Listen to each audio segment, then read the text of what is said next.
Hey everybody. So Nary is running a few minutes behind, but she's going to be here shortly. How was everybody's weekend? I'm from the Ozarks and hoping to hear some interesting stories about my cousins in Appalachia tonight. Oh, that is so cool. I'm sorry when I said hi to you. I meant to type in Wolf Powers, but I forgot to get the S, so I apologize. Hi, Southern Mom.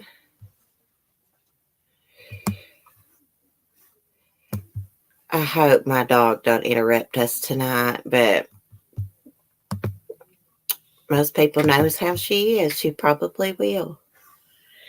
I was going to get dressed up tonight and do zombie, but I decided not to. I was like, I'll just look normal and put my Halloween decorations up. Let me find my chat on my phone. Uh-uh.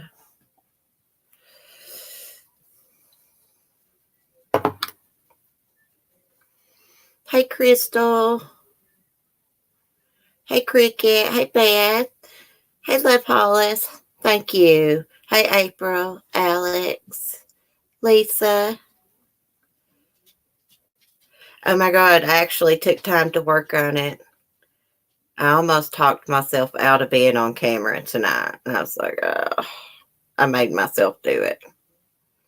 Because I knew Nary's not going to be on camera, and I knew at least one of us needed to be. You look like you lost weight. You look great. I have actually lost a little bit of weight. Thank you, Crystal. Hey, KK. I'm drinking Coca-Cola tonight, not coffee. Hopefully, this doesn't mess me up from my live stream in the morning if I stay up too late. Don't know how long I can stay. My daddy's having a bad night. You look beautiful, Cece. Oh, prayers, Cricket. I'm sorry to hear that. Hey, faithful one.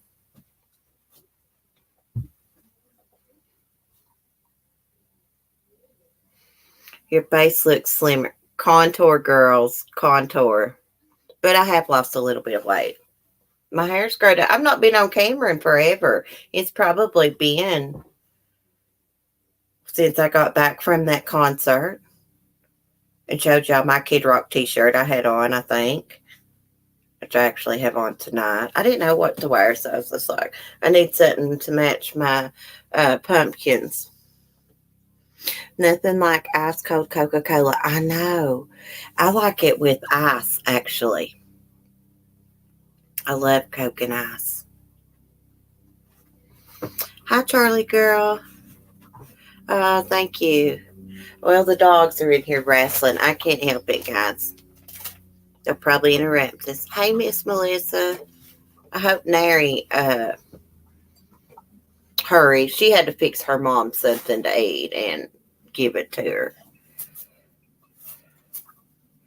Thank you. I sure can use them. Sometimes it's hard caring for a parent. Yes, it sure is. I don't know personal experience, but I've watched my grandmother do it. You can't hear? Oh, you can't hear them. Oh, okay. Lisa, I gotta have my ice water. I never drink water, girl. Never, never. Well, we could get to the ghost stories on my part, while which some of y'all done heard mine, but it was last year. While we're waiting on Nary, let me message her real quick though, and I'll tell her I'm gonna start telling. She's had some personal paranormal experiences she's going to share with us.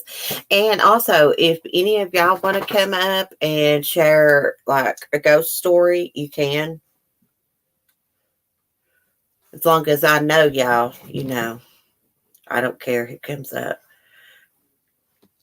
Let me message her real quick though.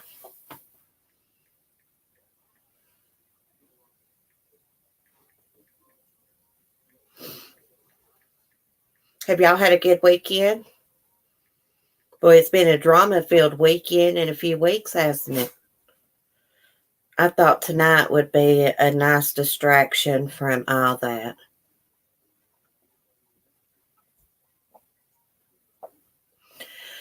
My daddy has vascular dementia, and he's mean as a hornet. Yeah, they can get that way with that dementia. I have a friend that's mom has that, and she can get quite mean.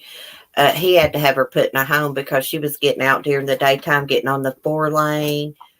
Then he'd come home from work, and she would call the cops on him. You know, she couldn't help it. Prayers, Cricket. Hey, little Kelly.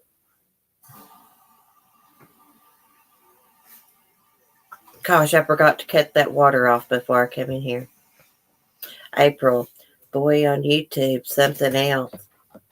Boy, I know. If they had real problems, they wouldn't have time for that nonsense. Just the way it is with me. I just like who I like. I go into chats of just the people I feel comfortable around, and I'm just going to try not to. I'm still going to chats with my people. I'm just going to try not to comment because I just don't want to be involved in it. I've just got so much going on in my own life. Hey, Mandy C. Oh, thanks, faithful one. Hey, Marie. You're adorable, spooky. Oh, thank you. Okay, so let's get to some ghost stories while we're waiting on her. I could put some of y'all's. That's why I like coming in here. Well, thank you, April. So I have a ghost story about my grandfather. He used to like to drink alcohol quite a bit. And he was drunk. This was probably back in the early 70s, late 60s, something like that. And he was coming home one night. He was drunk. And he saw this woman standing beside the road. So he pulled over to give her a ride. And she got in. And he tried to talk to her. But she wouldn't talk. She wouldn't talk back. And he said, he was pretty drunk on moonshine. He looked over and he said she was white as a ghost. He pulled over in a real big hurry, jumped out of his truck. He said it sobered him up like that. And he ran all the way home. And he swore by that story till the day he died. He always told that story. And he said when he realized that she was a ghost, he was completely sober. And he always said, I know what I saw. See, that is the lady in white. There's a lady in white everywhere.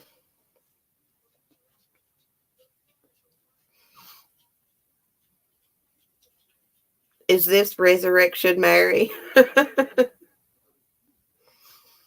That reminds me of like Bloody Mary.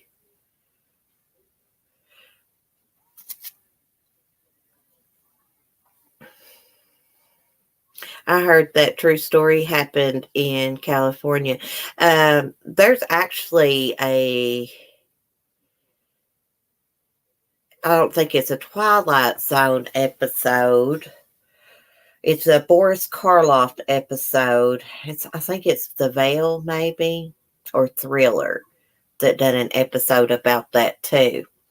There's also another one where this guy sees this girl. It's a rainy night, dark night. He pulls over. He gives her a ride, and he sees that she's cold. So he gives her his leather jacket. And she tells him where to drop her off at, and he drops her off at this old farmhouse. She gets out of the truck and walks away with his jacket on. The next day, the boy goes back to the house and tells the old lady that answers the door that he gave a young lady a ride the night before, and she took off with his jacket. And she said, come here, I want to show you something. And she takes him, girls, quit. she takes him out back to a tombstone of her daughters, and that jacket is laying up on the tombstone. That's the story I heard.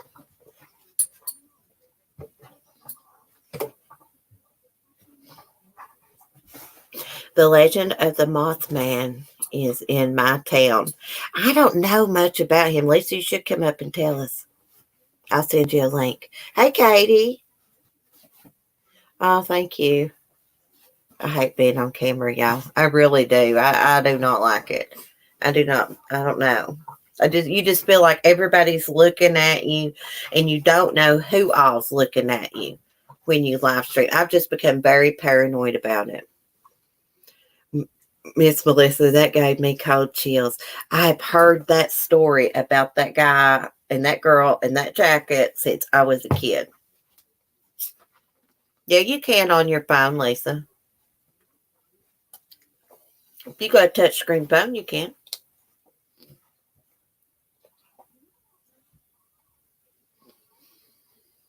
There's a stretch of road here that supposedly a woman got hit by an 18-wheeler. Now, on the night she got killed, she will jump on the windshield to see if it's the trucker that killed her. Oh my gosh, that gave me chills reading that. It really did. Oh, I would not go through there by myself. Say, Robbie, you look like Teresa Caputo. She's got like the really big hair, though.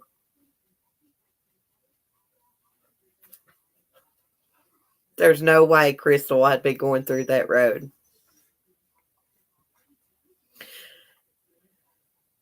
They always said that the holler I grew up in was one of the hauntedest hollers. And there was grown men that wouldn't walk that road at night. I walked it a many of a time. Just by the moonlight. Me be higher than a kite, too, when I would do it. And I never really did see anything, but it always did creep me out. I'd be looking around waiting for Jason Voorhees to jump out. Love Paula, she's got a show on TLC called Long Island Medium. Hey, Turquoise Kitten. You'll tell it next year, Lisa? Let me see. Mary's the one that was supposed to have the good stories night, which she's coming. Let me think of another one.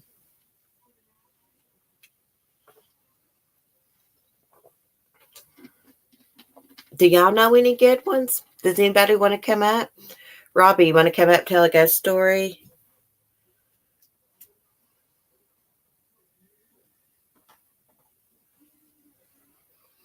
The Tale of the Haunted Holler. Let's see. Oh, my hubby was telling me this story the other night, but he really didn't have a good ending for it, but I'm going to tell it to y'all. He said that there was this woman that used to live around here. All she wanted ever was to have a family. So when she got pregnant, each time she got pregnant 11 different times. She prayed to God, give me a healthy child. All 11 times he gave her a healthy child. The 12th time that she got pregnant, he said that she prayed, Lord, since you gave me all these healthy children and good children, give me a mean child. So God did. He gave her a mean child, which grew up and murdered the whole family with an axe. And he said, when you go by that house, you can hear her praying to God at night. Yeah, creepy. True story. I once knew a lady who was driving with her daughter on a rural highway near my house when someone that looked like the Grim Reaper jumped on her car. After that, she suffered from seizures. Oh, my goodness. That is so creepy. Oh, thank you, Turquoise Kitten. Thank you so much. Yes, that story about that woman praying for a mean kid. That creeped me out the other day when he told me.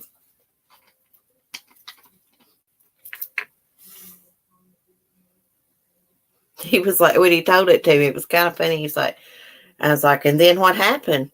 Well, he gave her a mean kid. And I was like, and then what happened?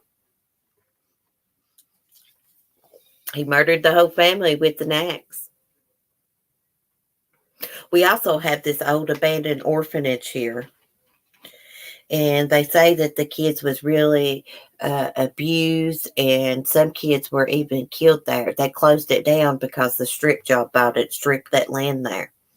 But I have actually been by that place at night and seen a light on in there, and there's no way a light could be on in there because it's abandoned. There's no electricity going to it. It's been abandoned since like the 60s. It's still standing today. Maybe I'll go up there one day and do a video. Hopefully I won't get trespassing charge. Hey, Shug. Welcome to Patreon, Shug. I didn't know you joined until today. I'm sorry. Okay, Mary, well, her name's Nary. I call her Mary. Just messaged me, so let me see what. She said, okay, I'll be there as soon as I can. I'm running out of ghost stories.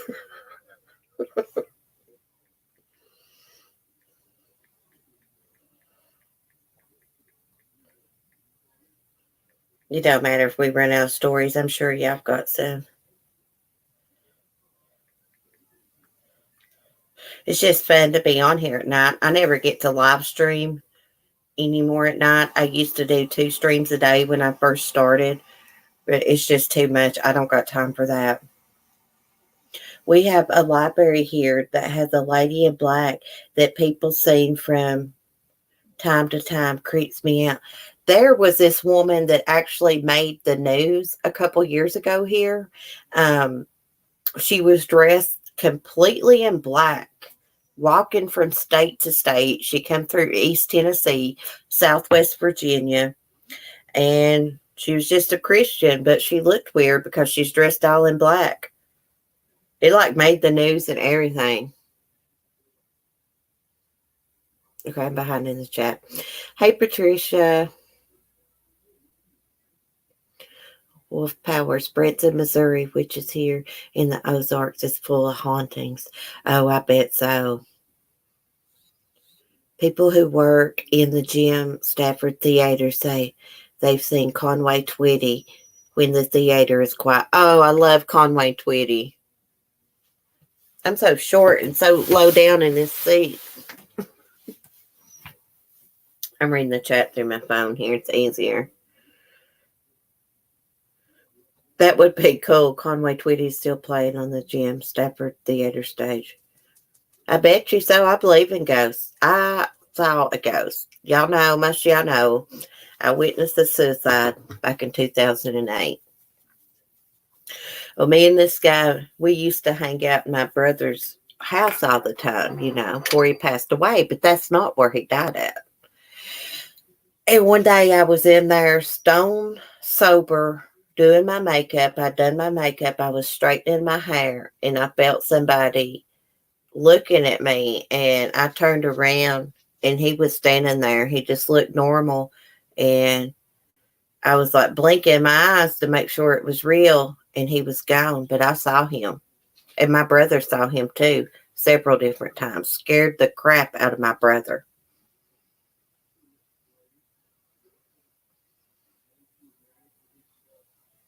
Good night, Cricket. Prayers, girl. Faithful one. I believe in ghosts too. Oh, me too. Let's say hi to Vicky. Hey, Vicky.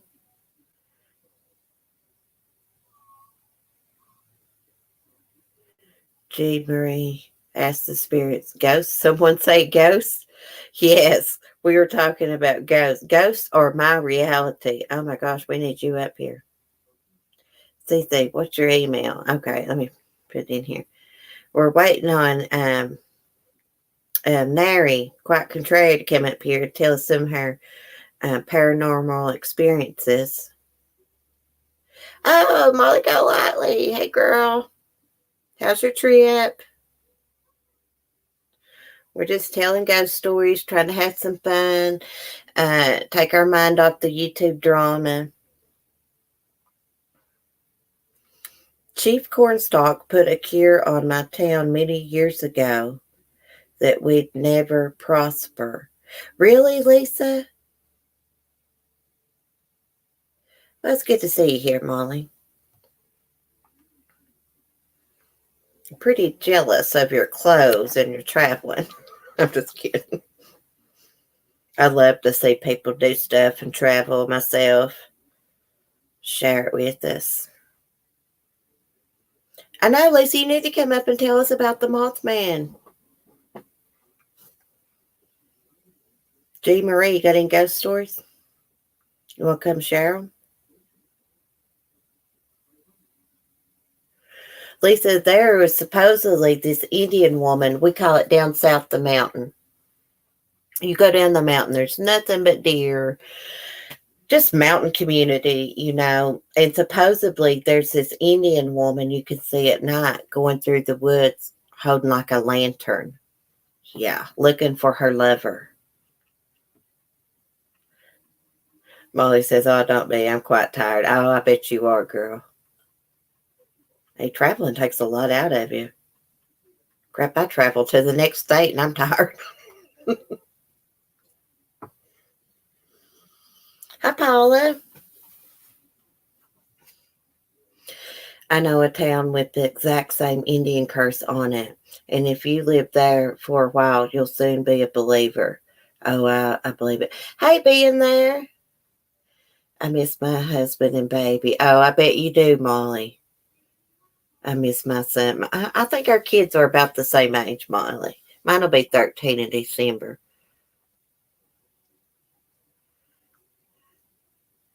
This one is a pain in my ass. Your ghost?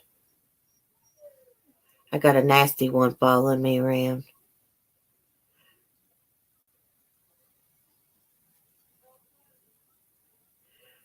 See, sometimes thinking about being awake makes me tired. Molly Jake's 13 November. Oh, he's a month older to my son then. Miss, I sent you a story. Okay, let me go check my email.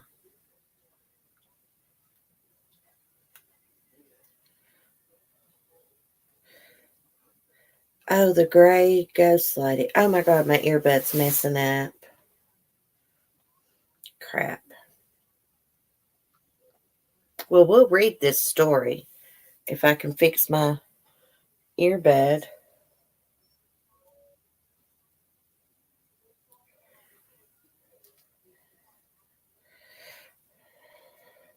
Okay.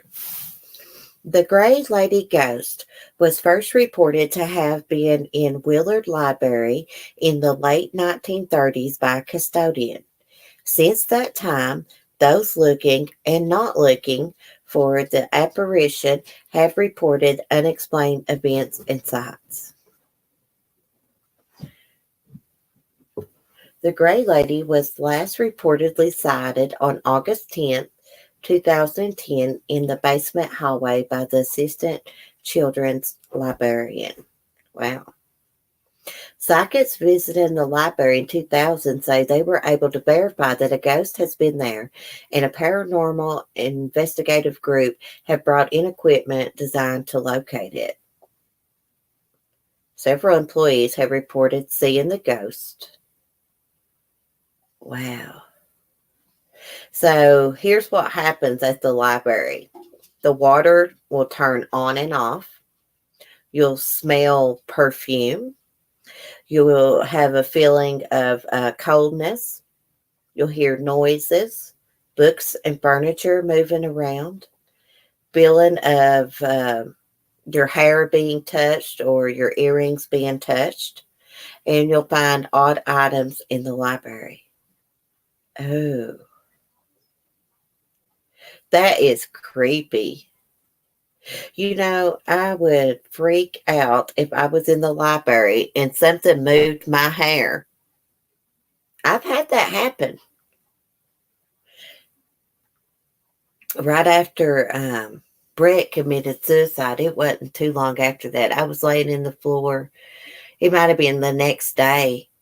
And I fell asleep because I was crying, just laying in the floor crying where he died at. It'd been cleaned up and stuff, of course. And I felt something's arm go around me and say my name. Y'all know me as Cece, but my name is Celeste. And I heard somebody say Celeste, and it was his voice. And I woke up, and he wasn't there, but I swear I felt it. You know how you could be asleep sometimes, and you'll still hear things, and you'll know you heard it.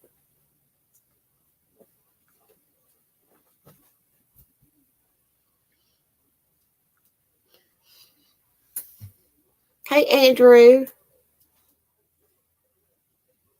Oh, sorry. Y'all need to see my face.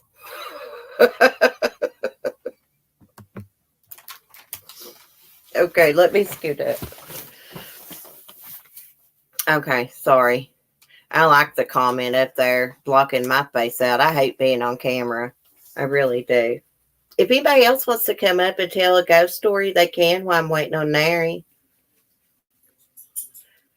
I should have scheduled it later so she didn't have to rush. I didn't know.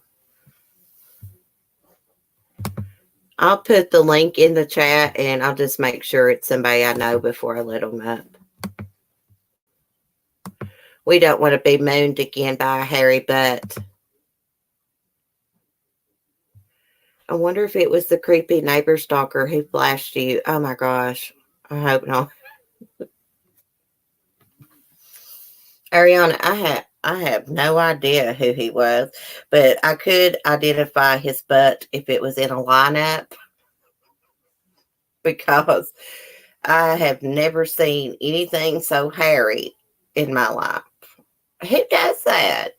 Who shows their butt and spreads their cheeks in front of a live audience?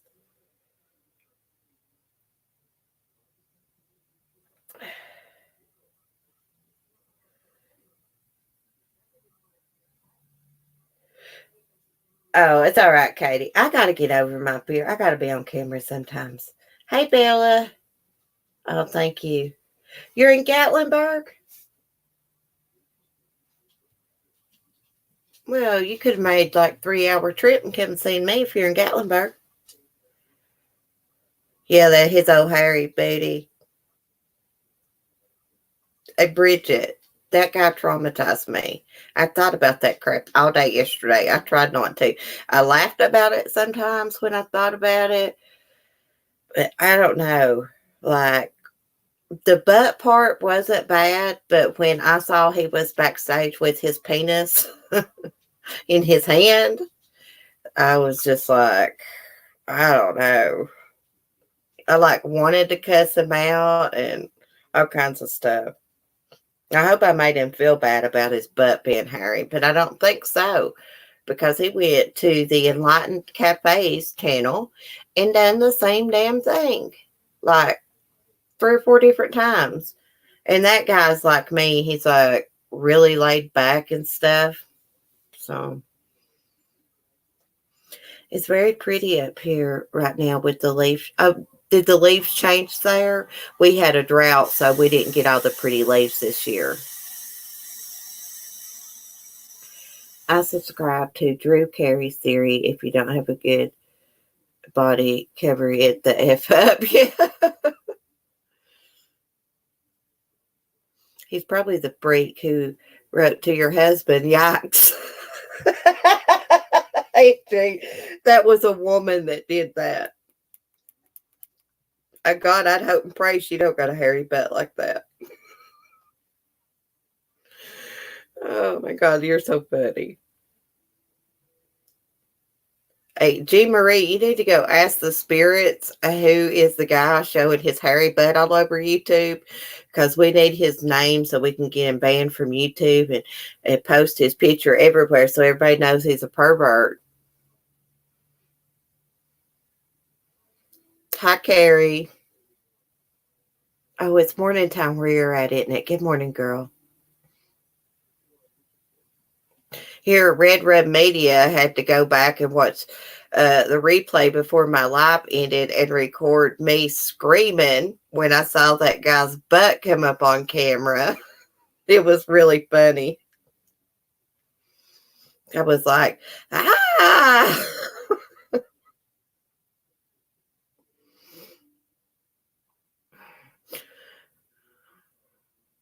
Yeah, but it sucked here this year because we didn't get the pretty leaf color changing. All the leaves just fell like and crumbled up because of the drought.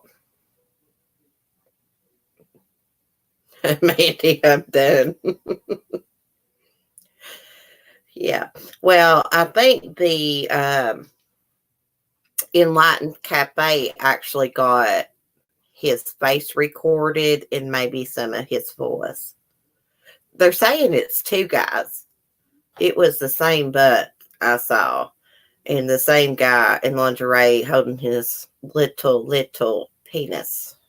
Little. I told him, I said, if I had something that small, I wouldn't show it on YouTube to everybody. Thank God when he had his wang danger out, I didn't put it up on the stream. I saw it in time before I clicked add to stream.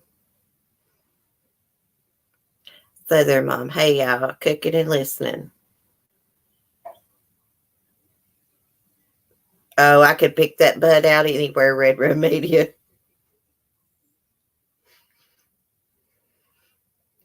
You know, at least when Brian mooned Laura that time, I was watching it live and his butt wasn't hairy like that guy's.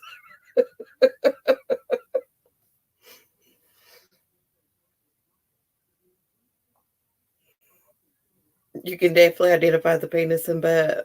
Wayne Danger, yeah.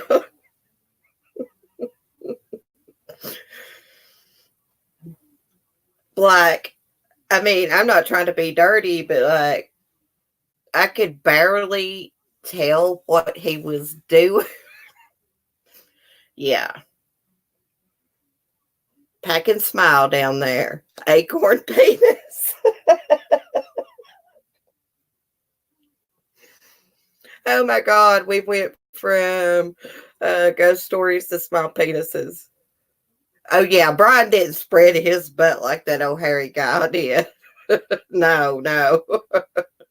When he did it, it was actually funny. I don't care who you are or what side, as they say, you're on. That was funny. Yeah, like he was really spreading it too. And he had this lingerie on and he had like his high thighs on. I don't know what you call them, like the pantyhose, the high thighs. And his black, cheap Walmart heels on.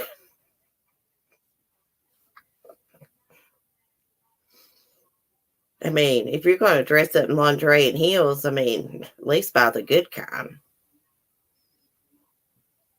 He was trick or treating something. He definitely wasn't a treat. Oh, Lord. I am scarred for life.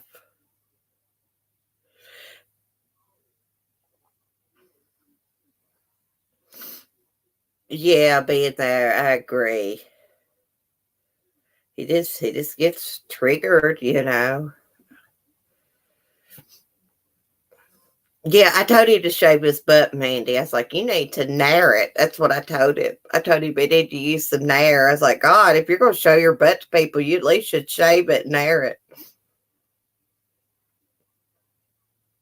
And I might have even got a little bit more dirty. I think I might have told him to shave it and get the dingleberries out. I'm sorry.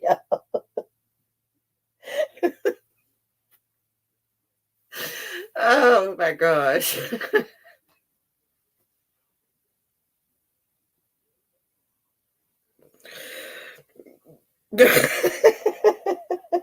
Can't read y'all's comment.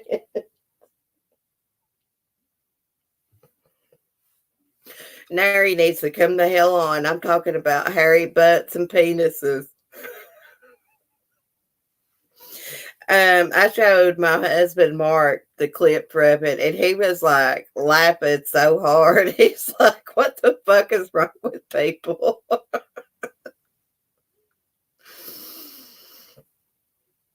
My brain needs to think of something else. Yeah, yeah. All I can see is this guy in my brain popping up on my screen, holding his little penis, and I was like, then I realized he had his penis in it. You couldn't see nothing. You could barely see the,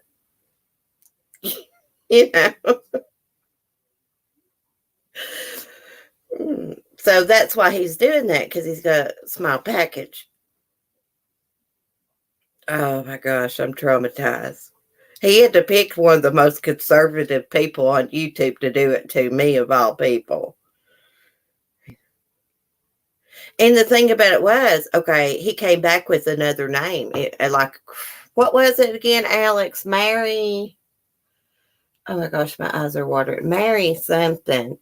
And the way he was typing in the chat, he made me think he was into true crime and a new subscriber that had an article and stuff. Next time I'll never fall for that. Oh my God, Katie, that'd be great. Do we need to start a GoFundMe for counseling sessions for the trauma? Probably. Probably, because this has gave me nightmares, people. I need a Kleenex. My eyes watering. And I'm going to get eyeliner. Do y'all ever do that? When y'all wear makeup, does your eyes ever start just watering? Mary Aloha. Yeah, I should be able to remember that. Watch out for Mary Aloha and Marissa Braby. Are you about a size 14? Yeah. Yeah, he's that guy in Silence of the Lambs. I have a hair phobia. I'll shade. It's got to be. Yeah, I don't like that. All that hair. It'd be very, yeah, messes up my mascara every time I put eyeliner and stuff on. It does that. I think it's actually the eyeshadow that makes my eyes water, though. Because if I don't wear eyeshadow, it doesn't do that. Oh, gee, Marie, girl, we usually don't talk about stuff like this. We usually talk about true crime. But we were having a ghost story night with my friend Mary. She's fashionably late.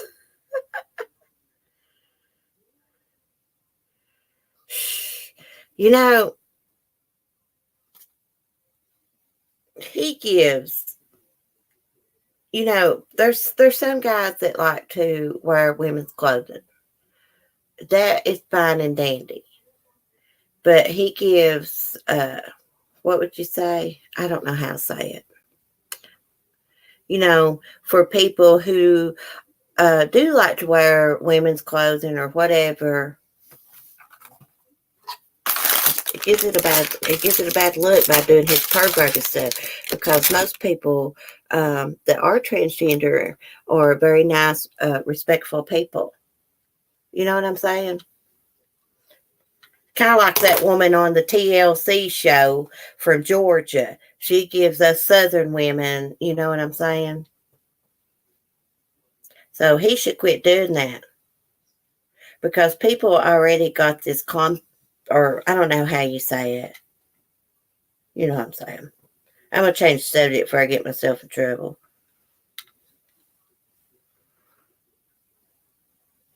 Hey, Layla.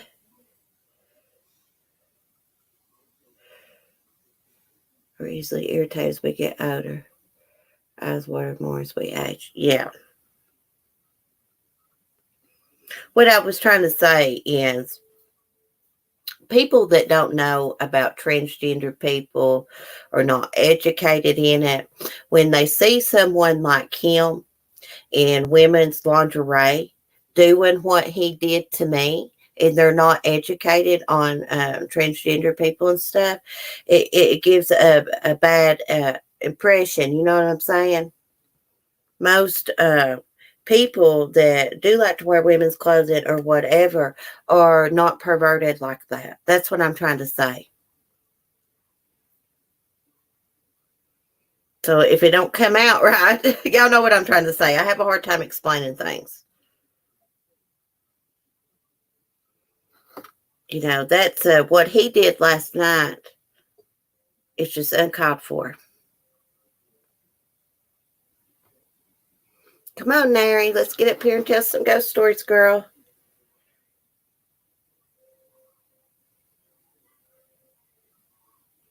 Andrew, not enough to tuck. I just realized what that meant, Andrew. You're certainly YouTube famous now. Anyway. Oh, Lord, I know. Poor and hairy ass guy. Beefbergs, I have no idea what happened. Well, a guy come up on my panel yesterday morning and spread his ass cheeks for us, and we got to see his hairy butt. Yeah, that's what I'm trying to say, Paula. He is feeding into bad stereotypes. Thank you. Thank you for helping me. Because I didn't want people to think I was saying something bad. I'm just saying. Just like that damn woman on that TLC show, 90 Day Fiance. She's from Georgia. She's Southern. She gets on there and acts batshit crazy. She gets... Now she's going to make people think Southern people are all redneck and act like they ain't got no damn sense.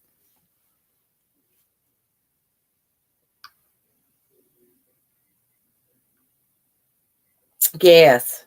Yes, he did. And he was backstage. He also had his penis in his hand before. Thank God. He was right in front of the camera, so I could see what he was doing, so I didn't add him to the stream the first time. He must have waited to turn his camera on as soon as I hit add him to the stream, because that woman's picture went away and there was his butt. Totally ridiculous. Oh, that's good, Cricket. Yes, Layla. Disgust. He's a predator. Just think he's probably did that to young girls. That's why we need to find out who he is. He's been doing it all over YouTube from what I hear. Son of a biscuit, she said.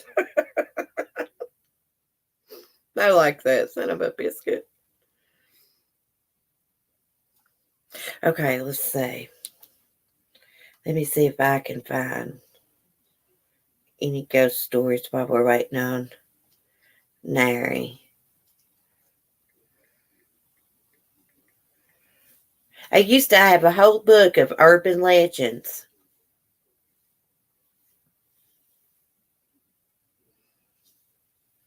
Here's 10 scariest ghost stories to tell at night. The Amityville Haunting. One of the most infamous and well-known ghost stories started on November 13, 1974, when Ronald J. DeFeo Jr. murdered his entire family in Amityville, New York. However, it wasn't the 6-person homicide that put the sleepy little Long Island town on the map. It was the home's paranormal activity, which began 13 months later when it was acquired by the Lutz family. Of course, details of the haunting, like most hauntings, are unconfirmed. But the Lutzes claimed that during their first 28-day stay, they witnessed several strange, unexplainable events. Doors flew off the hinges. Slime seeped out of the walls, and there were ghosts.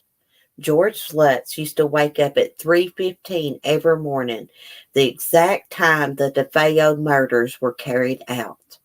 Since reports of the hauntings first surfaced, the Amityville home has been the backdrop for several books, documentaries, and films. Ooh.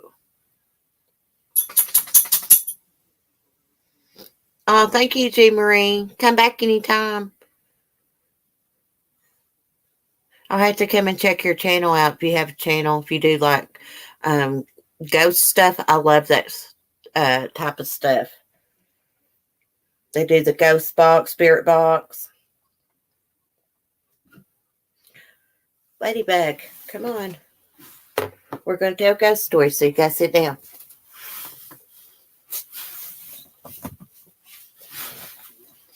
Sit right here. Okay.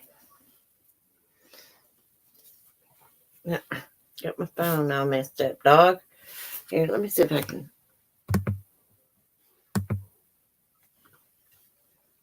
Okay. Now, Lani, we're trying to tell ghost stories. This is not Love Fest. Here's something I've not heard of. The Crying Lady in the Dakota. When the Dakota was built, it was something of a modern marvel, according to the Curb New York, an 1885 real estate record and builder's guide, regarded it as one of the noblest apartment houses of the world. And since its opening, it has housed many famous residents. Rosemary Clooney, Connie Chung, Maury Povich, but the Dakota made a new name for itself after John Lennon and Yoko, I don't know how to say her name, moved into the building in 1973. Why? Because Lennon claimed he saw a crying lady ghost roaming the hallways after Lennon died directly in front of the Dakota. Yoko said she witnessed Lennon's ghost sitting at his piano. It's a nice hotel or apartment building. Let me get back to the chat. Oh, here's the Jersey Devil coming up. Everybody says, hey, Ladybug.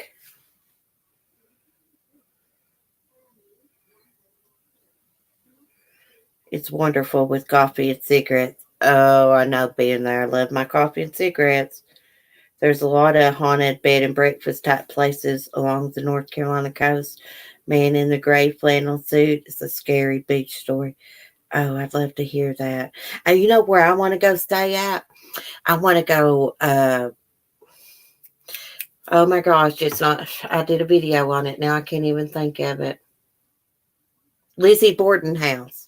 Lizzie Borden House.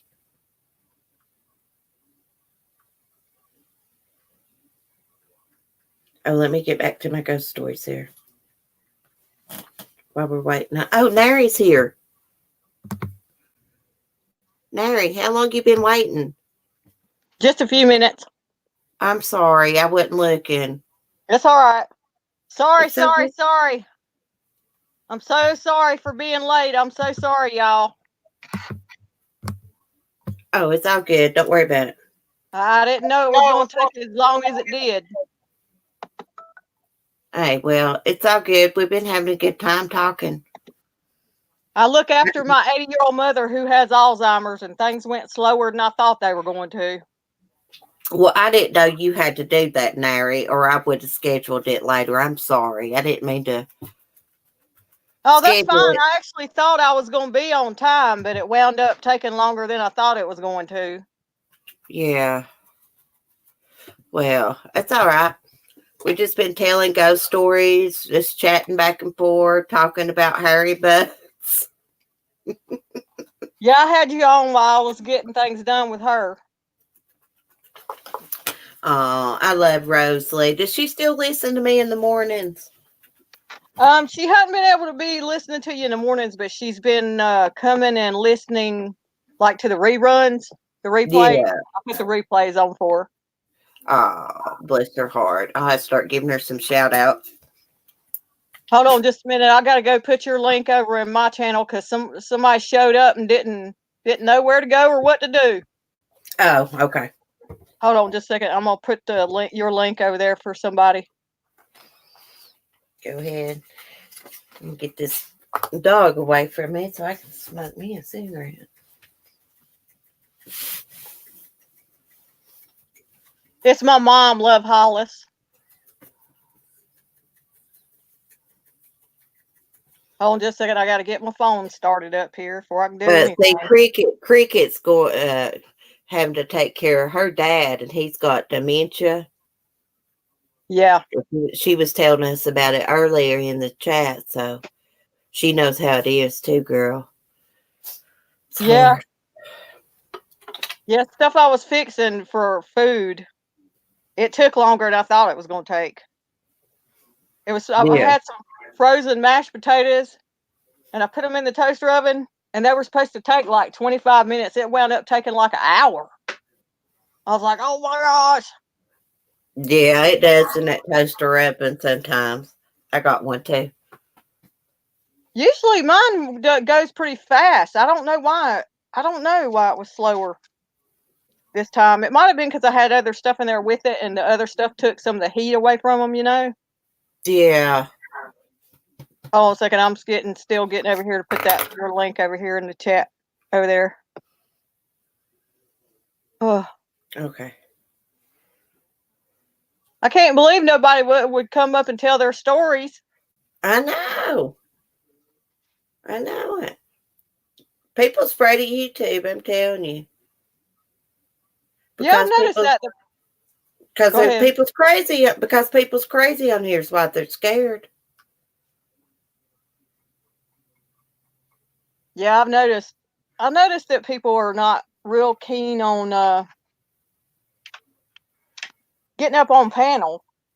Oh, they don't want to get up on panel unless there's some drama involved. Yeah, I've noticed people really don't like to get up on panel. They don't. Well, I'm not saying my people don't like to get up on panel unless there's drama involved. I don't mean them. I just mean there are people that won't get on panel unless it is drama. Most of the people that come in here, they just like to listen, you know. They don't like to get up on panel, or they've never done it before and they're nervous about it, which I'm still nervous about it. So I understand. You know, I thought it would make me nervous, but it doesn't make me nervous at all.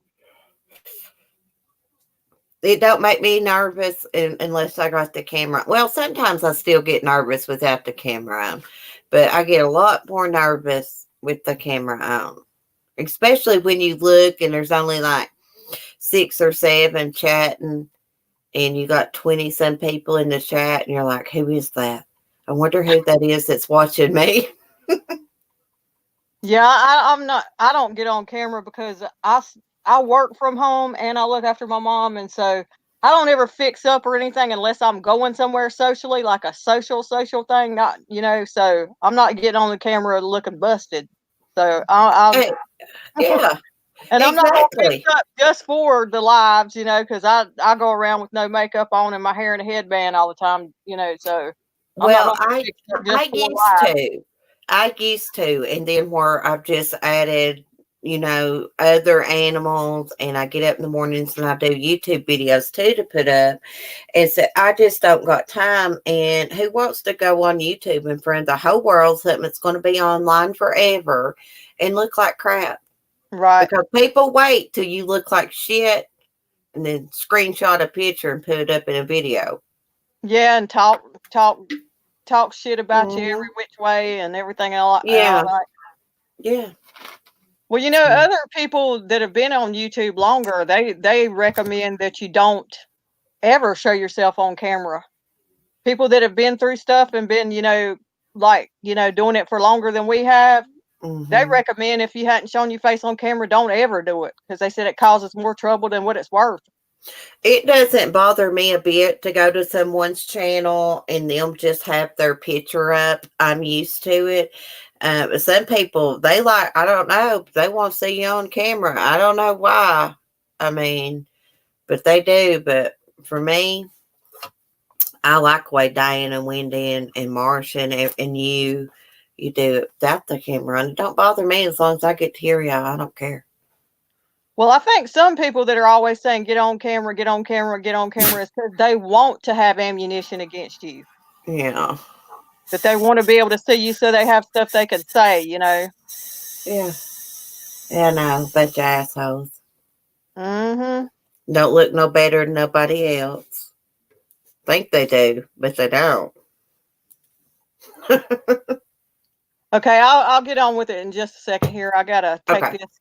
I was still trying to get your link over there to my channel, and my phone was dead. Of course, it was dead as a doornail. So I had to get it charged up a minute before I could go over there. Bridget, I find it a lot easier to talk off camera too. Being there said she could tell you some good stories. Well, come on up, girl.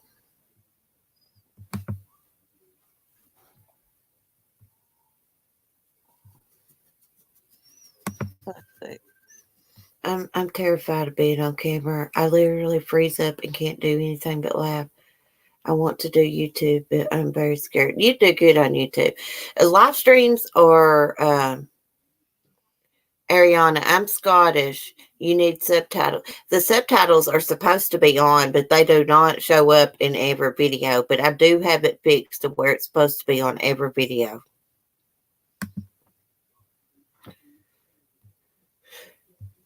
I have trouble it's so weird. She can't understand me because of my country accent, and I have trouble understanding Scottish people. My girlfriend could, but she won't ever comment on videos.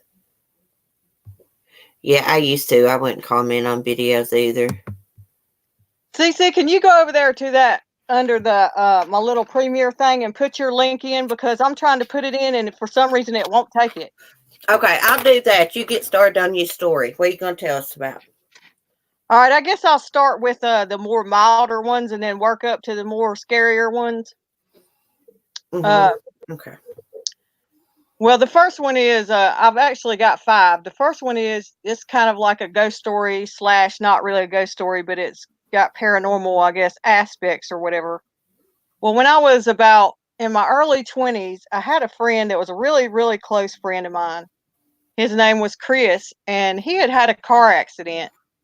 And I had went up to hospital to see him, and I hugged while he was laying in the hospital bed. I hugged him, and I got blood and stuff from him on that shirt. And for some reason, something told me not to wash that shirt because something was going to happen to him. And as creepy or morbid as that may sound, that I wanted like to have a part of his essence or something in his blood on that shirt. So I took it off and I put it up and I didn't wash it. Okay, well, almost a year to the day, I think it was like 364 days later, I decided I was going to go ahead and I was like, I saw that shirt and I was like, okay, well, oh, and something else is he kept telling me, he said, I'm going to have another accident and I'm going to die in that one. And I just told him, I said, I didn't take him serious. I thought that was just in his head, so I was like, oh, no, you're not. No, you're not. No, you're not.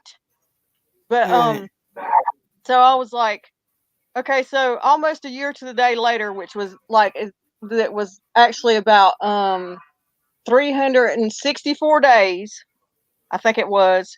I was going over to he was actually my ex-boyfriend, but we still like hung out and spent time together and stuff. So I was going over to his house and I saw that shirt. I was going over to his house the next day and I saw that shirt and I thought, okay, well, nothing ever happened to Chris. I'm gonna go ahead and wash that shirt and just wear it tomorrow. Because it was a shirt I really liked. And so I went over to my ex-boyfriend's house and we hung out and everything. And then I came back, and it wasn't long after I came back that my best friend, Teresa, had called me and answered the phone, and she said, Mary, Chris is dead. And I was like, what? And she was like, yeah, he had a car accident. He died.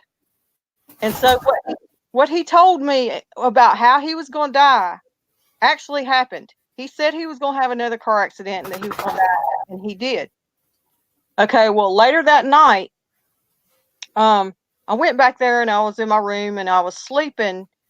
And you know how when you dream something, everything's weird and not like it's supposed to be in the dream, nothing ever looks like it's supposed to, and everything's different and everything, Yeah. Well, in this particular dream, everything looked like it was supposed to.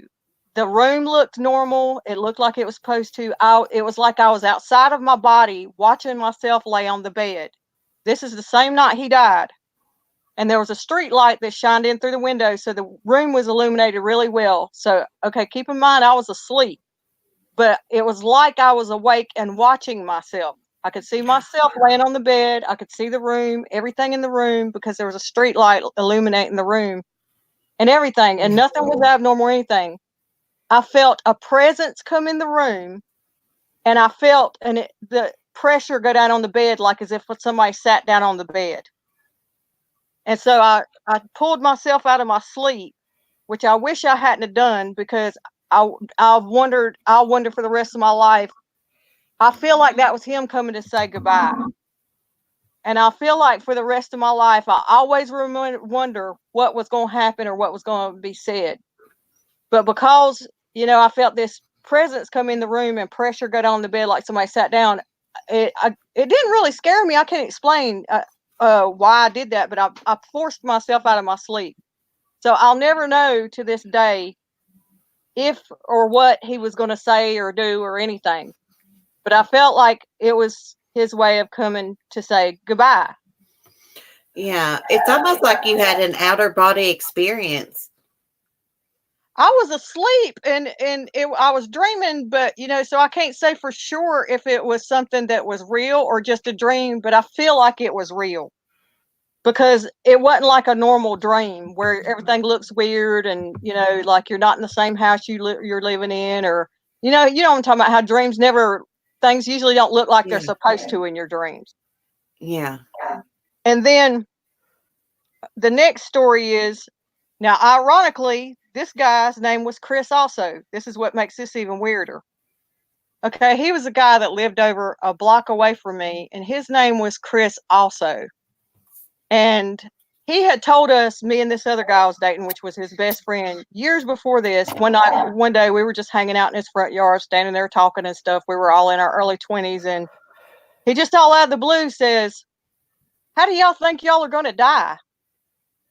And I thought that was weird. That is weird. Yeah, and I was kind of taken back, and I thought it was kind of weird, and I was like, and I remember I was like, why do you ask that? I was like, why? How do you think you're going to die? And he looked like he was in kind of deep thought, and he was like, I think I'm going to be shot.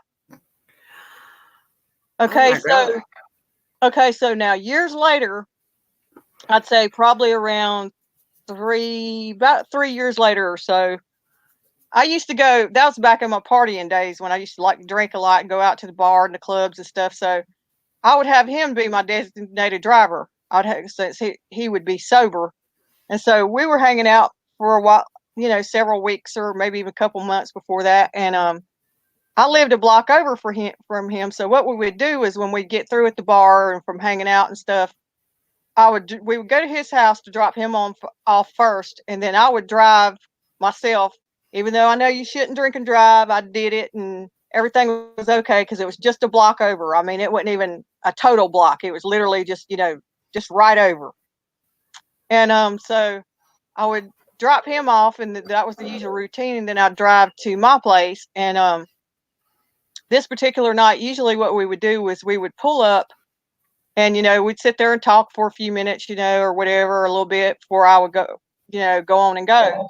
Well, this particular night, he gets out and he goes around to the passenger side, and I'm sitting there with the door open, and he's like kind of squat down by the curb. And he asked me again. He just all out of the blue. He just all asked me out of the blue all again. He said, "How do you think you're going to die?"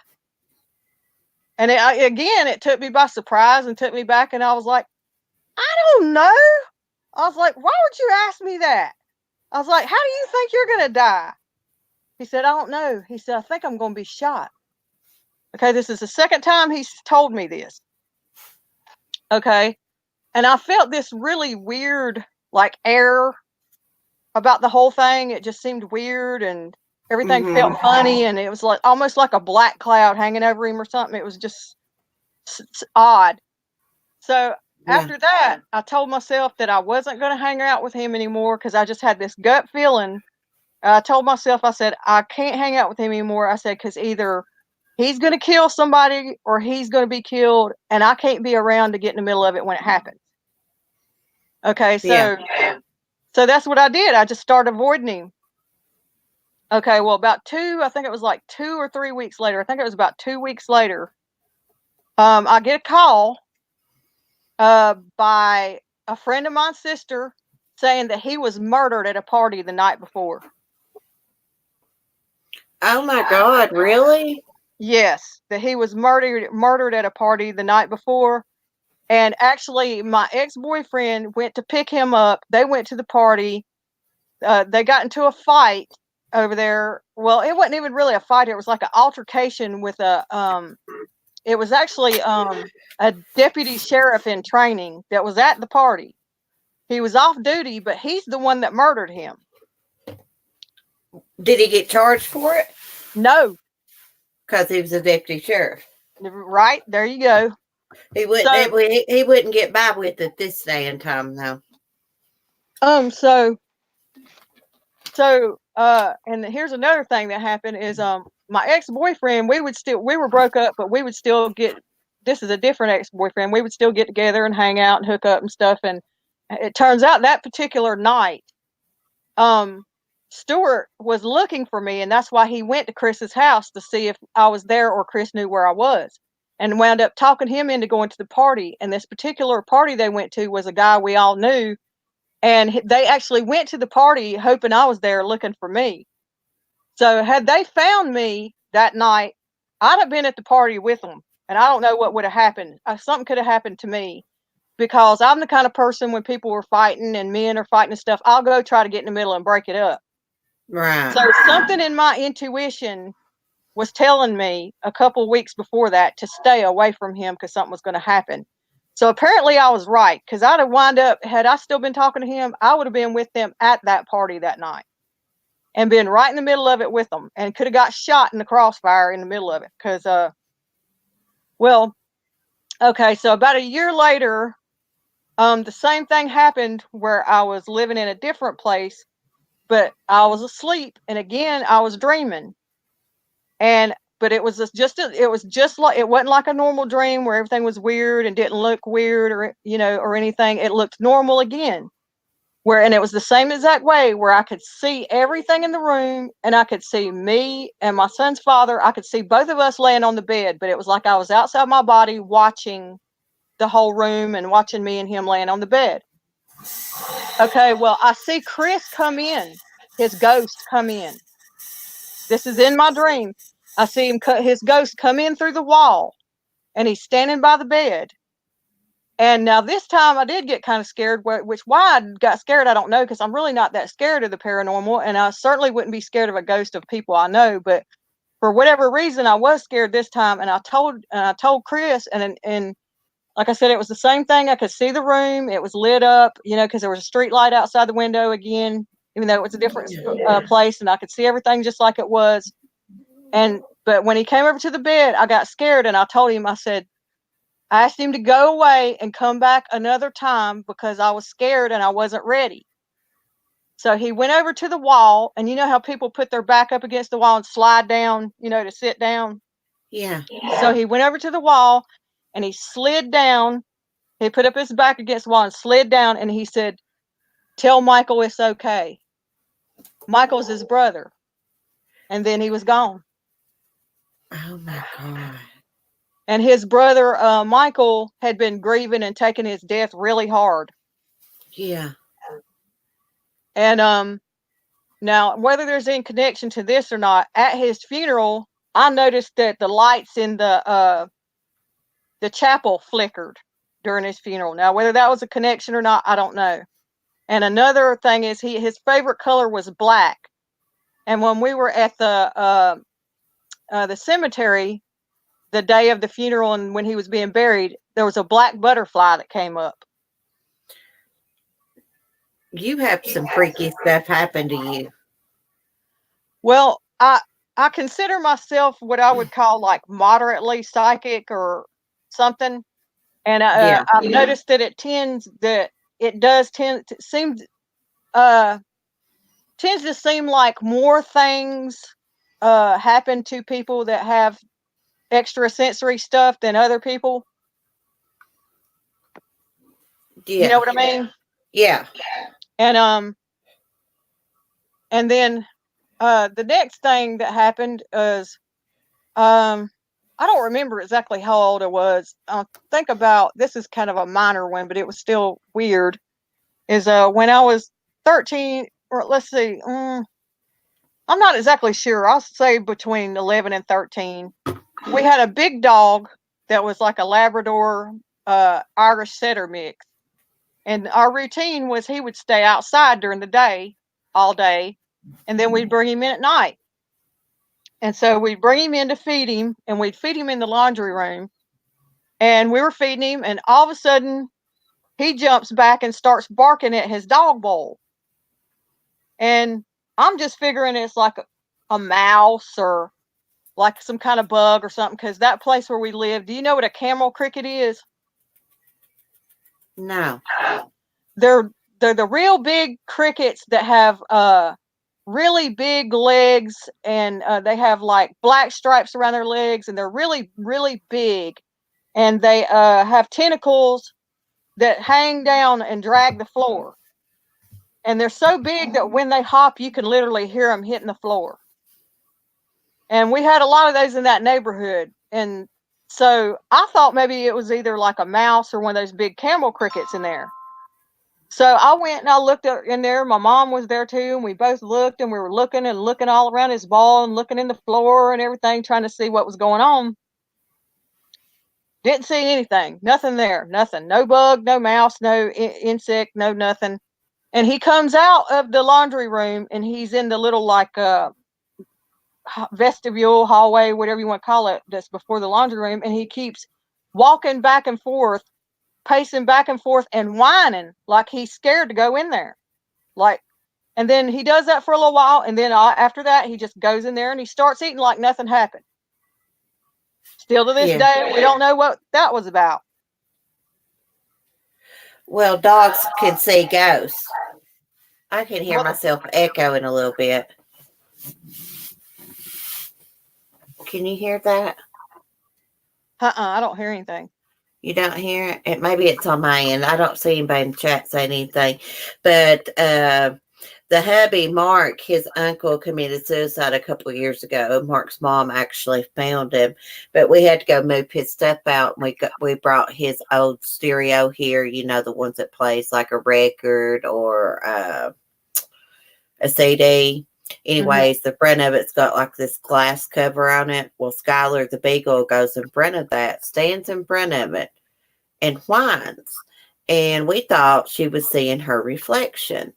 So we took the glass off of it, the glass door, and she still does it. She goes in front of that stereo and just stands there looking at it and cries.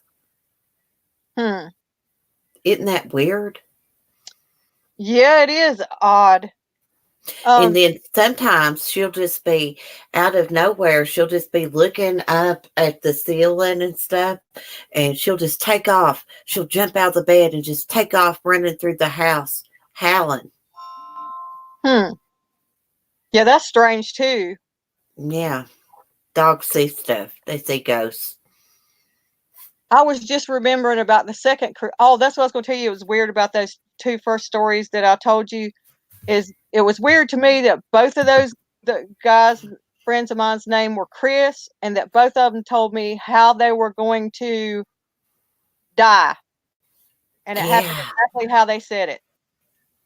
It's like somehow they had a premonition, maybe.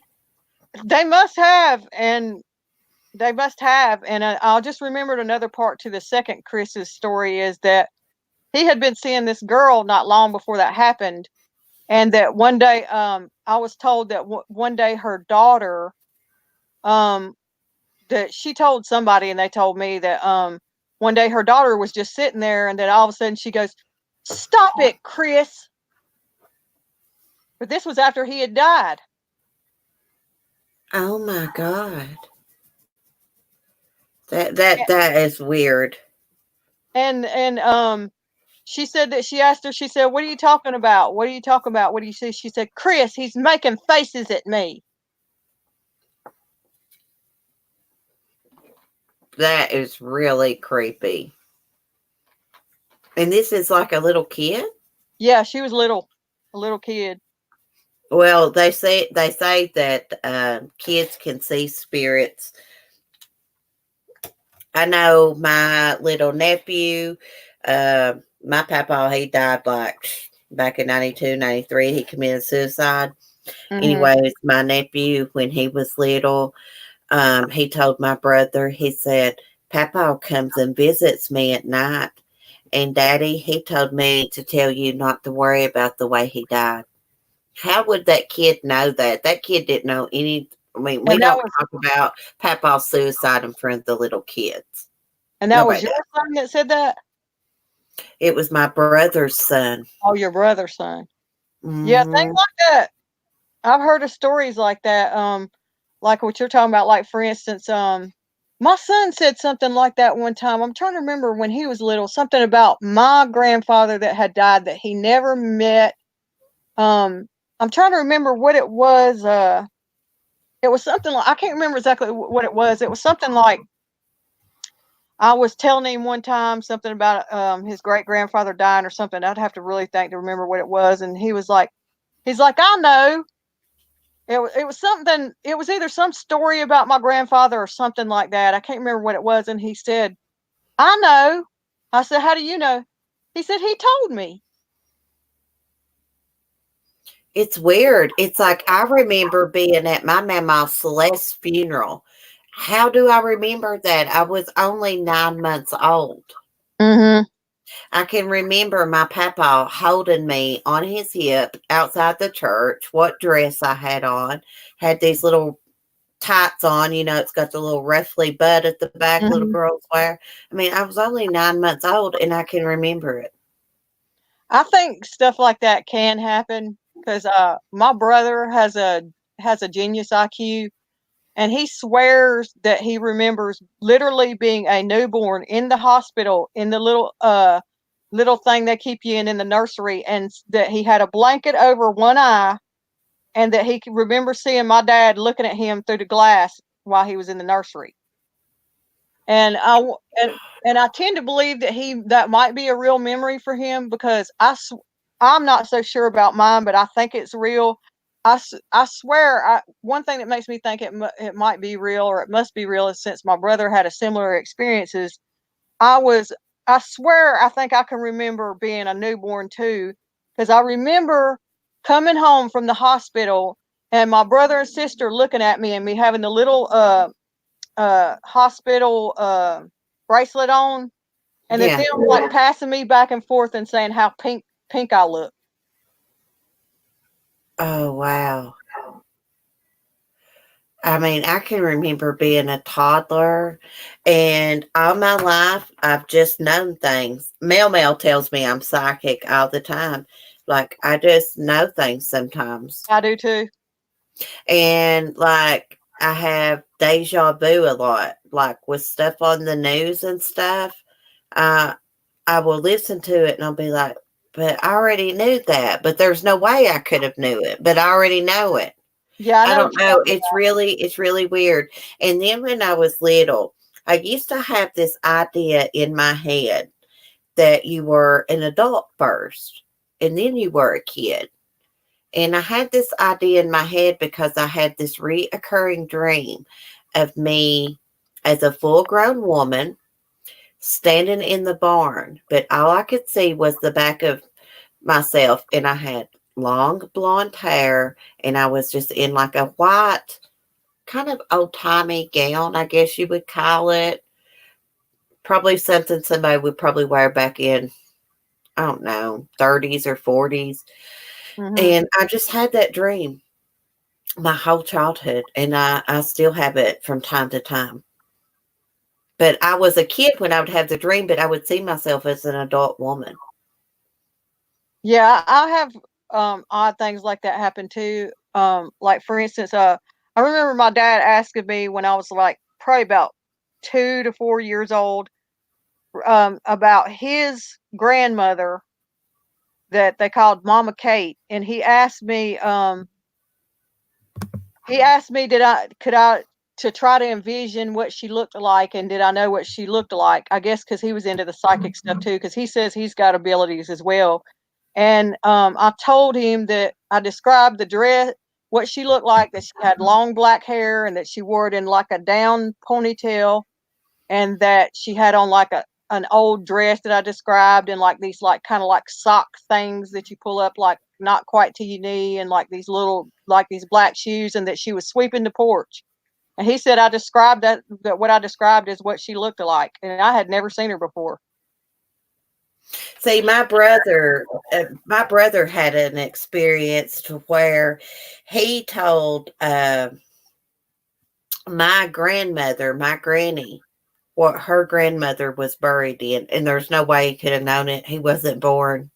He described her dress up around her neck. It was one of them high, collared necks like the older ladies used to wear. Mm-hmm. Now my brothers had a lot of experience. We saw the devil when we was little. Our trailer burnt down, our mobile home we lived in, and we had to go stay in this old one. It was really old, and me and him shared a bedroom. He's like 4 years older than me. We were in the bed one night, and we saw this red thing. It looked like a demon in the bedroom with us. They said that we were imagining it. We could not have imagined the same thing. Well, yeah, that's true. If you both saw I it. think we saw a demon. Yeah. He took off running. I just covered my head up. And then another story I have is I've got two more. When I was it was this guy I used to date. This was like 4 or 5 years ago. He died. And the night that he died, and anyway, the night that he died, I was laying in the living room, and I was sleeping on the sofa that night, and I had put my computer had went completely dead, and I put it in the drawer in the hall that's right outside of my bedroom, which is about, I guess, about a room over or something like that, but you can hear and see everything from the living room where I was. And so I was sleeping, and I remember I was half asleep and half awake, kind of like, in the twilight, and I heard talking. And I thought, what is that, and I thought that maybe it was my son, because he was in, I think it was either junior high or high school at the time, probably high school. And I thought maybe he had got up and snuck up to like watch TV in the middle of the night or something. But I didn't get up to go see about it or anything, and I kept thinking, what is that? And then I can't and then I kept listening, and then I realized this TV wasn't on, but I still couldn't figure out what it was. But I was, half asleep and half awake, so I thought, I'll forget it. I'll worry about it tomorrow. And so the next day, he said, he said something weird happened to him in the bedroom and this is the night we had found out he had died, my ex-boyfriend. And he said, I had a pit bull at the time, and he said the pit bull was back there sleeping with him, and he said the pit bull all of a sudden in the middle of the night started growling at the wall. And he said he got up and turned on the light and was looking around and looking around and looking around. He said he thought maybe there was a spider on the wall or something. He said there was nothing there. He couldn't figure out what it was about, what she was growling at, or what she was saying. But he said for a while she just continued to stare at the wall and growl. Okay, this is the same night that I heard talking, but I couldn't figure out where it was coming from. Okay, so later on, I figured out that a lot of computers nowadays have like the text to talk feature, where you can like highlight the text and it'll talk back. It'll read it back to you. Mm-hmm. Hold on just a second. Okay. Anyway, that it'll like, you can get the text on the screen to read back to you in a voice. Okay, well, I had figured out that it was that laptop that was talking. And so I had my son, I said, wasn't that laptop dead when I gave it to you last night to put in that drawer? And this, like I said, this all happened the same night we found out that my ex-boyfriend had died. And I asked him when he was telling me that about the dog, you know, growling at the wall and stuff. I said, wasn't that laptop completely dead when I gave it to you to put in that drawer last night? Didn't I say it was completely dead? He said, yeah. I said, well, go get it and bring it here. And he went and got it and brought it to me, and it would not turn on. So it was dead as a doornail. But that laptop was in that drawer. That's what I heard that talking was that laptop was in there doing the text to talk when it was completely dead. Oh my God, that is so creepy. Did you see what Bella said that her son told her about her house? Bella's got like what'd she call it? A butler's quarters or maid's quarters or something in her house, or that they use for storage, I believe is what she said. And her little boy told her not to go in there, that there was a man that lived there. I think, did she say his name was Daniel? Something like that.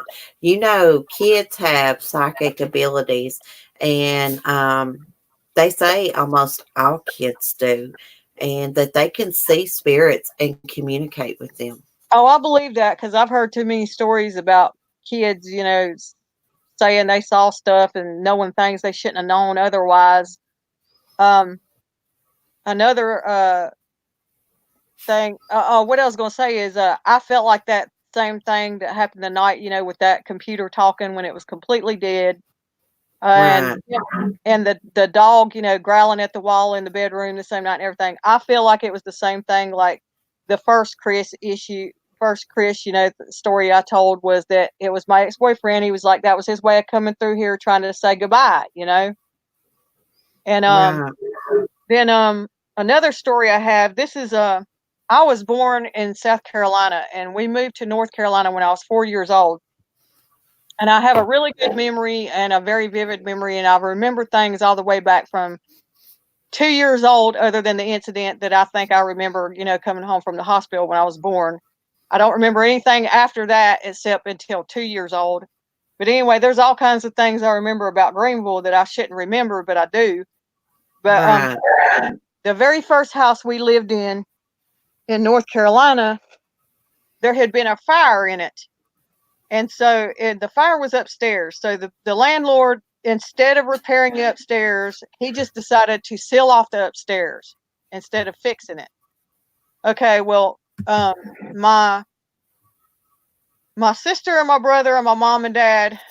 Now, these things I'm about to tell you, the first couple of things I don't remember myself, but the latter stuff that I'll tell you about, I do remember. But now, I don't know how many of y'all have been in old houses where the ceilings are real high and they don't have the light switches that you flip on the wall.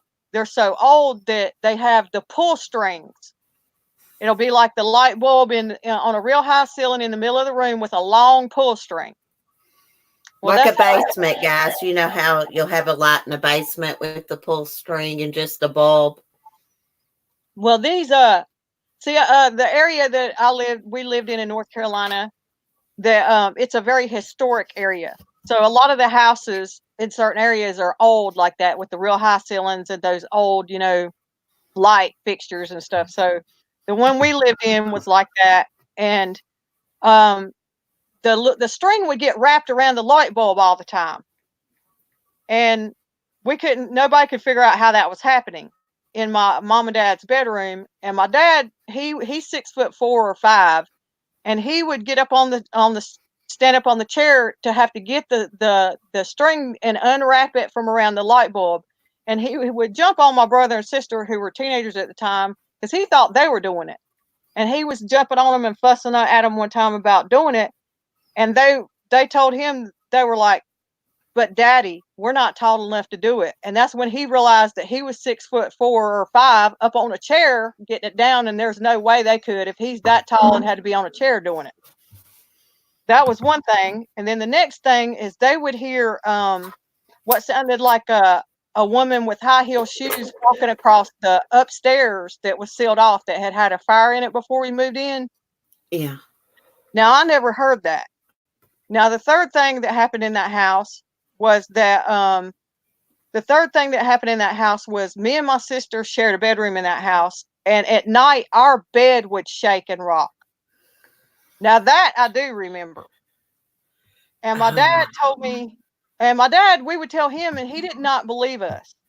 And then one night he went in there and laid in our bed himself to see if it would happen, and it did. So there was something going on in that house. Like I said, the first two things I don't remember or didn't experience myself, but I do definitely remember the bed shaking. And still to this day, you know, we don't know what was causing that bed to shake. And my sister even says she remembers one time that I was in there standing in there by myself, and that I started calling her, and that she came in there, and that I stood up on the bed, and I was about 4 years old. So of course, she said that I started reaching my arms out to her, and I said, get me," because the bed was shaking. Oh my God. I have never had a bed shake on me. Have you ever saw shadows in your house that move by you real quickly? Could you say that again? I glanced at the chat for a second. Have you ever had like the shadow figures in your house that like run by you real quickly? I had an experience with that a while back while I was vacuuming been over. I saw something go by me real quick. I was backed up against the door, vacuuming the little rugs in front of my front door. I saw something go by me. So I jumped up, turned the shop back off. I thought, oh, you're just scaring your own self. So I turned it back on, bent back down, and was vacuuming again. And it went by me again. Let me turn my camera back on. It went by like, psh, psh, psh. And No. it scared me to death. I turned the vacuum cleaner off. I texted my husband, and I didn't vacuum the rest of the day. I was afraid to even look down. It scared me to death. I know what I saw too. And I was reading, and a lot of these paranormal hunters, they talk about those shadow people. I've never seen the shadow people. Now, I've heard other people say they've seen stuff like that, but I never saw them.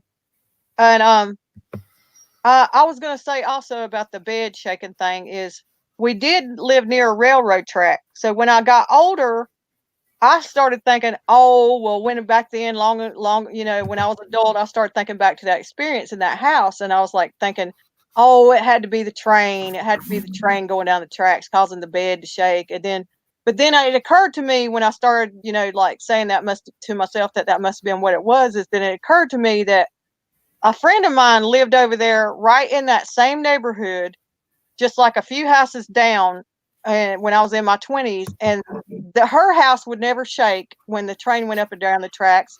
And then later on, when I was in my mid 20s, we were roommates. Me and my boyfriend and her husband were all roommates in that same neighborhood again. That was right by the same railroad tracks, and that house or nothing in it would never shake when the train went by. So you know, for years, like I said, when I got older, I told myself, oh, it must have been the train. But then I started remembering, well, no, it couldn't have been the train because nothing would ever shake when the train went by. So It's crazy.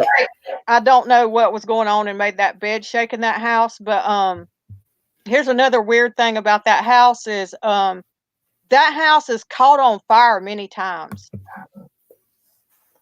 Oh my goodness. Nobody's ever been hurt or died, but that house is prone to catching on fire. It caught on fire before we moved in it, and it's caught on fire several times since we moved out. So what's all that's about, I don't know if there's a connection to that or not, but that house caught on fire several times. See, there's been other people saying in the chat they've seen the shadow people too. Yeah, I've never seen them, but I have heard other people talk about seeing them.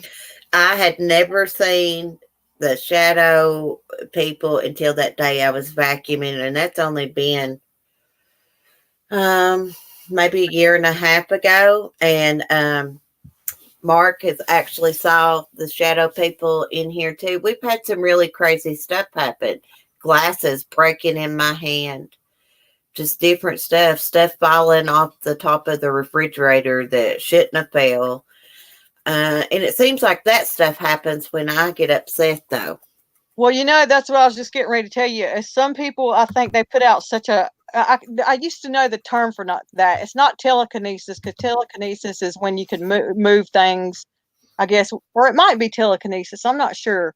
But anyway, there's a phenomenon that has a name. I can't remember what it is. That things like that can be caused to happen due to people with high anxiety and stress. Mm-hmm. Like glasses breaking in your hand and things falling off around you and stuff. That apparently it's like comes from like a massive energy, that's coming out of you or whatever, because you're so stressed and have so much angst and stuff. Yeah. Yeah, But that would be me. That describes me right there. Super stressed, super anxious. and I was another thing I was going to say, that talking about the bed checking thing, is now my mom, she's even though she stays with me, we still have her place over there and stuff, and still maintain it and stuff in case my sister ever wants to move in over there, and so like my brother can go visit her and stuff over there and stuff, so they don't have to all come to my place all the time. So we still maintain her place over there. And ever since she moved in there, which was, I don't know, about 10 years ago, maybe more, now she swears that her bed in that over there in her place over there will shake from time to time. Probably does. She says, I've never had that happen. I would probably freak out if the bed shook. and this is a totally different town, totally different house, everything, but she swears that that bed would shake from time to time over there. We're in her place. So if there's a connection to that in the first set of circumstances where the bed was shaking, I don't know. But she swears. Now, I've never experienced it at her house, but she swears that it's happened numerous times. And there was another thing that I was going to tell about one time when my son was about, I'd say about 2 or 3 years old. You know how when kids are little and their first potty training, you have to go in there and wipe their butt for them and stuff, Yeah. Well, I went in there and into the bathroom one time after he used the bathroom, and I had him bend over and I had him like between my legs so I could wipe his butt. And he asked me one time, he said, "Mama," he said, what does God look like?" And I said, "I don't know." I said, "We can't see him." I said, "Because he's energy. He's like a force of energy that's like emits a real bright light, and us human beings, we can't look at him because his energy is so strong that if we were to be able to see him, it would kill us." And that's true. The Bible says that.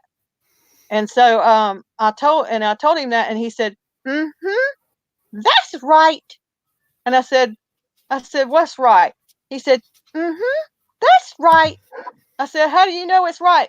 He said, "Because Jesus just told me." Oh my goodness.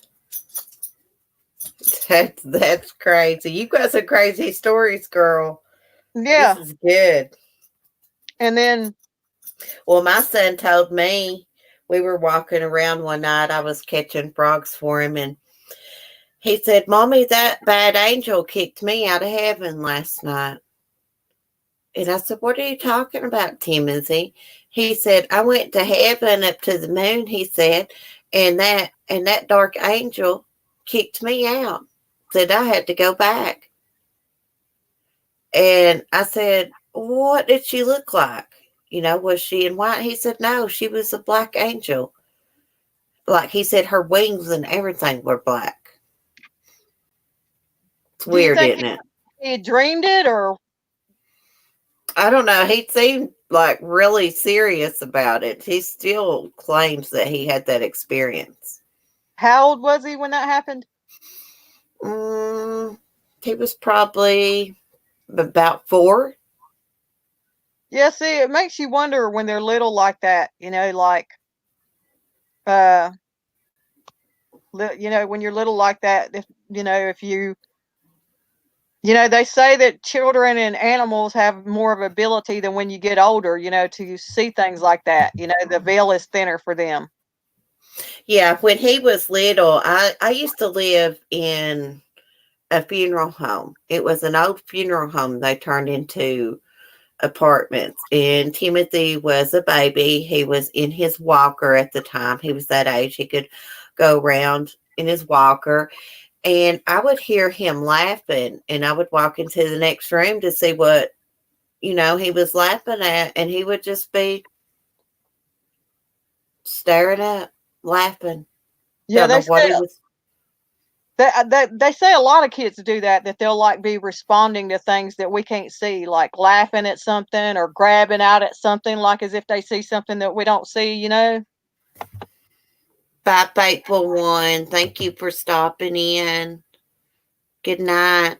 Hopefully see you in the morning. Yes, a funeral home. Yes, and in one of the rooms, there was there was a highway. You had to go up the steps and through this highway to get into my apartment, but there was other doors, and I opened one up one day. It wasn't locked, and there was gurneys and all kinds of stuff in there, and I was freaked out. I was thinking, oh my God, there's probably been a dead body at some point laying on that gurney. It was freaky. Stuff used to move around in that house too. Like you lay your cigarettes down, you know where you put them, and you go back, and there's somewhere you didn't lay them at. Things like that happen in this house too. Sometimes things disappear and you never see them again, such as makeup and stuff.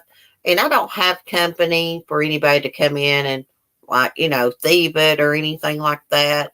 Mm-hmm. I know where I leave my stuff at. And when I go back to get it and it's gone and you never find it again, what happened to it? Yeah, people claim that that's one of the signs of paranormal stuff is when things go missing inexplicably, and you can't figure out what happened to it. That reminds me, I think my dad talking about when I was younger and little, he was talking about it seemed like hairbrushes went missing all the time in the house and couldn't find them. Oh, But really? Like one time I was doing my makeup and I got two bathrooms and I always go back and forth. Well, I forgot something in the other bathroom and I just bought new mascara. That mascara was laying there on the sink. I saw it. I went to the next bathroom. I came back, was going to use my mascara. It was gone. Never did find it. I tore the house upside down. I went through the trash. I mean, it disappeared. And after that, things just kept disappearing. I'm talking about medicine, everything, cigarettes, lighters, you name it. mm-hmm. There was also a situation where that I was told about by my husband's family and him, that when he was little, that he was in there. I don't know how old he was, but that he was probably about 2 or 3 or somewhere around there. That his mother told a story about how she heard him from the bedroom. He was in there sleeping, heard him saying, "Oh no, oh no, oh no, stop, don't, no," and that she went in there and there was nothing in there. Now here's the weird part: is yes, that happens to kids and stuff, and that could have just been a kid having a dream, nothing special. But the weird part is when my son was about the same age, 2 or 3 years old, one time I was there with him by myself and I was in the living room on the phone and he was in my room sleeping and the same exact thing happened. I started hearing him go, "Oh no, oh no, oh no, stop, don't, no." And I went in there, nothing in there. I'll tell you what happens to me a lot is I listen to a lot of YouTube, like on my Chromebook, and I'll just leave it playing and go into another room. I'll Mm-hmm. come back and my video will be turned off that I was listening to. Mm-hmm. So one day I was like, I'm going to see if I'm leaving my cursor on like the X out button or the stop button. I'm going to make sure I don't do that. So I made sure the cursor wasn't touching anything that could turn off my video, and the damn thing still got turned off when I walked out the room. It does it all the time. Mm-hmm. Even on my phone. When I use my phone to listen to videos too, it does it. if I lay it down and walk away. Something turns it off. And Lisa Free Spirit has a channel on here, and she did a reading on me, actually on the anniversary of that suicide. And she told me that he is constantly with me, like very protective. He is constantly with me because he wants me to, like, I guess, forgive myself and move on. So sometimes I think it's him messing around with me. Possibly. I mean, none of us really know these kind of answers or anything, and I guess we'll all know one day when we cross over what the real answers are and what goes on and stuff, because there's all kinds of stuff that happens that we can't explain here in this realm. Right. We were talking about the little kids earlier, like doing weird things, and I was thinking about this girl that was my best friend. She said she had a story like that too one time, when she said they were just riding in the car, and she said her little boy, he was little, like maybe 2 or 3, I'm not sure how old he was. She said he had like a I guess they had picked some flowers or something, and he had like a bunch of flowers in his hand, and she said he started holding them up to the windshield and looking up like through the windshield and holding them up to the windshield, and she said, "What are you doing?" And he said, "I'm showing them to grandma." Grandmother had already died. Yeah. So if they see things or something that we can't see, I don't know. And They say that we block it out as we get older. And my sister said one time after her husband's cousin had died, she said that they were just riding to I think she said she was riding by herself to the funeral home or whatever, and she said that she had those automatic locks in the car. And Mm-hmm. she said that all of a sudden all of them just locked, and that it was either they all locked or they all unlocked at once, and like the windows went up or down, one of the two. I can't remember what it was. And she thinks that was something to do with the cousin that she was on the way to the funeral of. Probably. They said that the spirits do little subtle things to let you know that they're there. Mhm. Try to get your attention. Mhm. Maybe like this one person was telling me that I think their mom might have had, I don't know, she liked dimes or something, but maybe after she died, she'd go find dimes places. And she knew it was her mother trying to tell her something. I can't remember exactly what she said about the money part, but it was something like that. It was pretty cute. Hey, Did Sue. you, did you tell the one about the experience you had about when your boyfriend passed and you saw him? Yes. Okay, I didn't Yes. hear when you told that one. And after he committed suicide, I just started getting drunk and stuff. Well, I was at this house. I had been partying, and I had this dream. Never really dream about him. I had this dream that he wasn't dead. I had this dream that he didn't die by suicide. He was in a car wreck and in a coma. And he lived beside of me. He lived beside of this house I was at. And I went to see him. And he said, "Celeste, what are you doing at that house? You need to go home." And it was like real as could be. I mean, it felt so real. And I woke up and my ass went home the next day. And you were And at like somebody's house or something? yeah, I was at somebody's house. I'd been partying, but I was asleep. I'd passed out. I was trying to get my mind off of it. It hadn't been that long. It's like Mhm. maybe a month or something. Yeah. He was warning me. Probably if I hadn't have went home, something bad would have happened to me. I probably would have died or something. Yeah, that's like what I said. It's like we don't know. None of us know, until we get there what really goes on, and these inexplicable things that go on in this realm that we can't explain or don't understand. But all the things that I said 100% happened to me, and I can't can't explain what it was or how it occurred or anything. And like I'm not one of those people that's actually seen what I could say was a ghost. I've never visually seen anything. I've just had the things happen. What I said happened to me earlier, but I never actually have seen anything with my own eyes. And in fact, people have asked me before about the abilities that I have. If I, like, did I want to enhance them, or why didn't I try to enhance them? And the answer I've given a lot of people is because I don't see ghosts now, and maybe I don't want to start. Yeah, I mean, that could be a little freaky. It's according to how you're going to see them. Are you going to see them the way that they looked when they were alive? Or are you going to see them all bloody like it's scary? You know what I mean? You don't know. Well, see, that's why I haven't tried to enhance whatever it is that I have, is because I'm not so sure that I would want to start seeing apparitions if I don't already. I don't know if that's I don't know whether if I enhance what I have, if I would start seeing them or not, but I guess I don't want to find out because. Yeah. See, the thing about Brett's ghost, and that's the guy that committed suicide, when I saw him, he looked normal.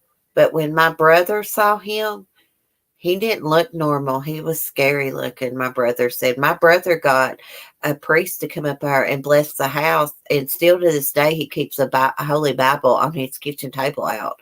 It scared him to death. He had a couple different experiences with him, and he told me he had blood and stuff on him. He didn't want to tell me the story because I asked him, I said, did he look normal? And he was like,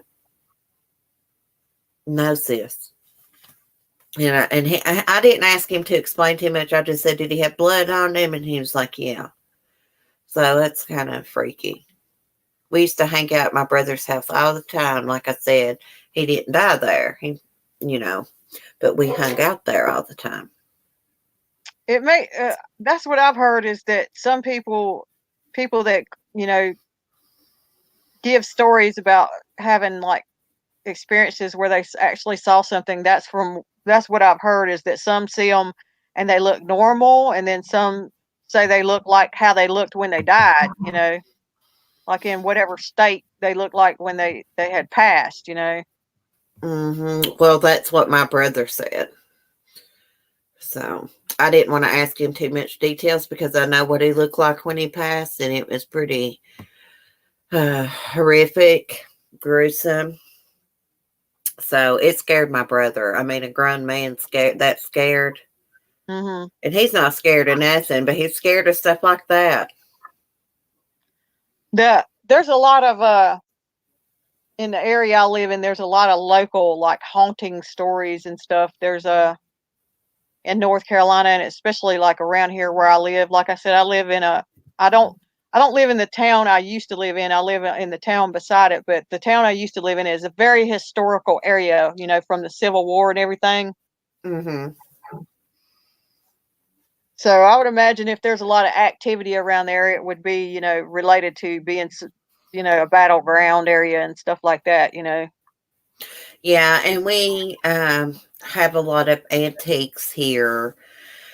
And we bought a bunch of old black and white photos. I mean, there's pictures in there from the guys that was in like before World War One, whatever that was. I mean, it was an old military picture, very, very old. So we got like a bunch of those. They're somewhere in this bedroom. But I told my husband when he brought them home, I said, you probably brought something bad into this house. And it seems like the activity did pick up after he brought those pictures in here. The one I was telling you about, the ex-boyfriend of mine that died, I used to be able to call things, and I can still do it, that I can call things so accurately of how things are going to happen and unfold. And my son is able to do that too. He's not able to do it as good as me, but he can do it as well, but not as good as me. And I used to be well, I'm not gonna say used to, I can still do it so accurate, but with him when he was still alive, I could call things and tell things how they were going to happen and how they were going to fall to such accuracy that he thought I was making it happen.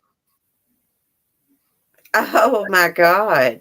And I told him, I'm not doing nothing. I'm not making it happen. I just know what's going to happen, but I'm not causing it to happen. But I used to be able to call it, and still can, so well that he actually thought somehow I was making these things happen, like making them manifest. Oh my goodness.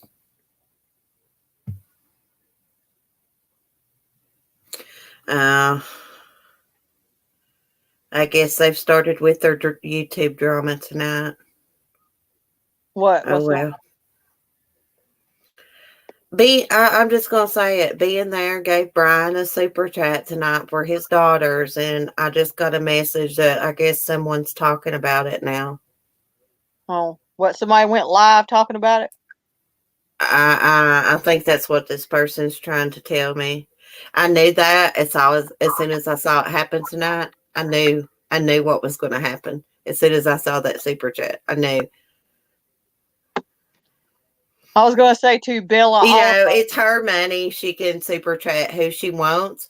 But when someone is trying to con her out of money and use a manipulation, it's a different thing. But if she wants to give someone a tip, that's her business. It's nobody else's. There's a difference in giving a tip and then going behind the scenes and trying to manipulate someone that's sick that you think's got a little money into paying your bills. There's a big difference in that, people. Right. That's since you mentioned that. Well, let me say this first. I was going to tell Bella Oliver said she's heard they can come to you in dreams. I believe that's true because the two dreams I had, I can't for 100% say that they were anything more than dreams, but they were so different than all the other dreams I've ever had before then and since then that I believe they were real encounters, Bella. But what on about the subject you were just talking about? That's one thing I can do with my extrasensory or whatever you want to call it is I can pick up on people's character really well and really Me I can too. I can talk to somebody like a few minutes either in person over the phone or even like on the internet through written word, and I can peg what kind of person they are, what kind of character they are, what kind of things they've done in the past and things like that. And the one that I don't know if you want me to call her name or not, but the one that conned being there, I picked up really early on there was some shady shit about her. Well, I didn't, but I I will did. tell you what I did experience. Today I talked with you in a video chat. First time I'd ever talked to you in a video chat. I, Mhm. I didn't feel a bit uncomfortable, but the couple times that I did video chat with her, I felt very uncomfortable. And it's not that she made me uncomfortable. I just wasn't comfortable for some reason. I don't know. I can't explain it. Well, But maybe that's the only kind of vibe I got. I should have took that hint right there if I wasn't comfortable. But I just thought it was because it was somebody new and I didn't know her, right? Mhm. Well, I had picked up on really early on that there was shady things about her and that untruths and I mean, I picked up it really early on. I mean, there were several and then there were several things that actually like caught her in lies many times. Like where she would say one thing, in a live stream and then later on she'd say something totally different and I'd be like, "Oh, See, okay." it took me a while to catch on to that because she would live stream when I was in the bed. I go Mhm. to bed early. I'm usually in the bed right now, or getting ready to be. So it took me a while, and because she had sent me like a party package, Mm. and like supposed to have sent 2 books, only got one. So I thought she was like really nice until when her and Laura got into it. That's when I seen she don't practice what she preaches. She would post stuff about ignore the narcissist, don't respond to cyberbullying. She'd post that in her community page, and then a damn hour later post something about Laura. And then I got on there a couple times, and there was her community post, Laura's community post, side by side, and it went on forever and Yeah. ever, and just arguing back and forth in our community post. And I was like, damn, she's just as bad. She's a hypocrite. If she would have just ignored her, Laura would have looked like an asshole if Pink had ignored her. Yeah, like I said, I got a bad vibe from Now, her I from honestly believe Laura about that live stream now. I got a bad vibe from her, like I said, from the beginning, and like I said, I would catch her in numerous inconsistencies and lies where she'd say one thing and then she'd turn around and say something totally different on another live stream. And I'd be like, oh, okay. And then it'd happen again. And I'd be like, oh, okay. Then it would happen again. And I'd be like, oh, okay. And so I knew there was some stuff going on, but I never said nothing to anybody because I knew no damn body would believe me because she was so damn loved and borderline worshipped, that people thought she was so great. I knew everybody'd turn on me if I tried to tell them, hey, I've caught her in Well, numerous I lost a friendship over with somebody because they was trying to tell me how she was, but they went about it the wrong way. You can't bitch at somebody when you're trying to get them to see something. That just angered me and stressed me out, just caused a bunch of shit. And Mark got a damn letter through mail over that shit. Whether she was right or wrong about that, and I know who you're talking about, that one turned out to have serious damn problems too, her damn self. So she couldn't really talk. You know what I mean? Exactly. I mean, exactly. That's like calling the kettle black there. You know what I mean? Mm-hmm. Yeah. Like I said, normal people don't get that mad and send out letters through the mail to try to get someone either beat up or divorced because nobody knows my husband. I mean, she didn't know how he would react to that. Right. Well, not to mention all the stuff she did and all the stalker behavior, like sending email after email after email after email after email and text after text after text after text. That's obsessive, stalkerish, narcissistic behavior. And which is a big. See, I didn't know it for a long time, but she was emailing my husband too. Ooh. Yeah. She wasn't being mean or nothing. She was just asking for forgiveness. I really do think she felt bad after it happened. But I mean, what's done is done, Can't trust somebody after that. No, absolutely not. Because she had when y'all had that. I'll be honest, it still bothers me over her sometimes because we were really close. It really does. Yeah, but she's not to be trusted. You can't trust anybody that when you have anybody that's going to have when you have an argument with them like that and they just go ballistic like that, you can't trust that because it's not normal to be harassing the hell out of somebody like that. Like I said, like email after email after email and text after text after text and I mean obsessively, for hours and hours and days on end. That's not normal. That's the behavior of somebody that's very off balance, like in a serious way. And that's narcissistic and stalkerish, obsessive behavior. And you can't trust somebody that's like that. That's for sure. Because somebody's not going to try to harass the hell out of you and like cause problems in your relationship and shit like that over just a falling out. That's not normal. See, you know what I mean? See, Beth, that's what I'm saying. Beth says she still talks about you in Ben's chat. Like, why? It's been months. You moderated on my channel. We had a falling out because you tried to boss me around. You got mad because I sent you a screenshot and you saw what I said about you. And what I said was, you got mad at me because I told Pink that she was mad at me over Brian. It was stupid. That's all I said. And she still wants to talk about me all over YouTube. That's why I didn't care to give Brian a copy of that letter. I want nothing to do with her. She can be over and be the vile person that she is. Everybody talks about, oh, don't go to this channel or that channel. What if I did that? What if I said that to people that socialize with her over there? That don't make me happy seeing people socialize with someone that sent my husband a letter telling him I was cheating on him. Yeah, that's straight messed up right there. That's trying to share my messages to everybody. I got messages too. Yeah, that shows everything. There's no reason to feel guilty about that situation with her at all whatsoever or bad about it because what happened was y'all had a falling out and you found out who she really was. Because anybody that would go to those links is not your friend. Believe me that. And I've seen the same thing with her mentioning you and talking about you. I can't remember. Well, the thing that pisses me off is we were really close and she knew how bad my nerves are and how upset I would be that she sent my messages to Analyzer to put up in a video. And yet she still did it. Didn't care how upset I would get. Just goes around telling everybody, she's not the sweet Southern belle you think she is. Fuck no, I'm not. I can be a bitch. I can talk shit about people. But I don't do fucked up shit like try to get someone divorced or beat up by their husband Yeah, that's because I got my feelings hurt on YouTube. That yeah. sounds so stupid when you say it out loud. That was like verbal just said, I hear you, CC, but she's not right. That's true. That's true because I mean, all that was like huge. The way she reacted when y'all just had a simple little argument and falling out was extremely unhinged. The way she, You know, I would have never come on YouTube and said anything about it. But right before I did that first day, I said I won't be bullied in a video.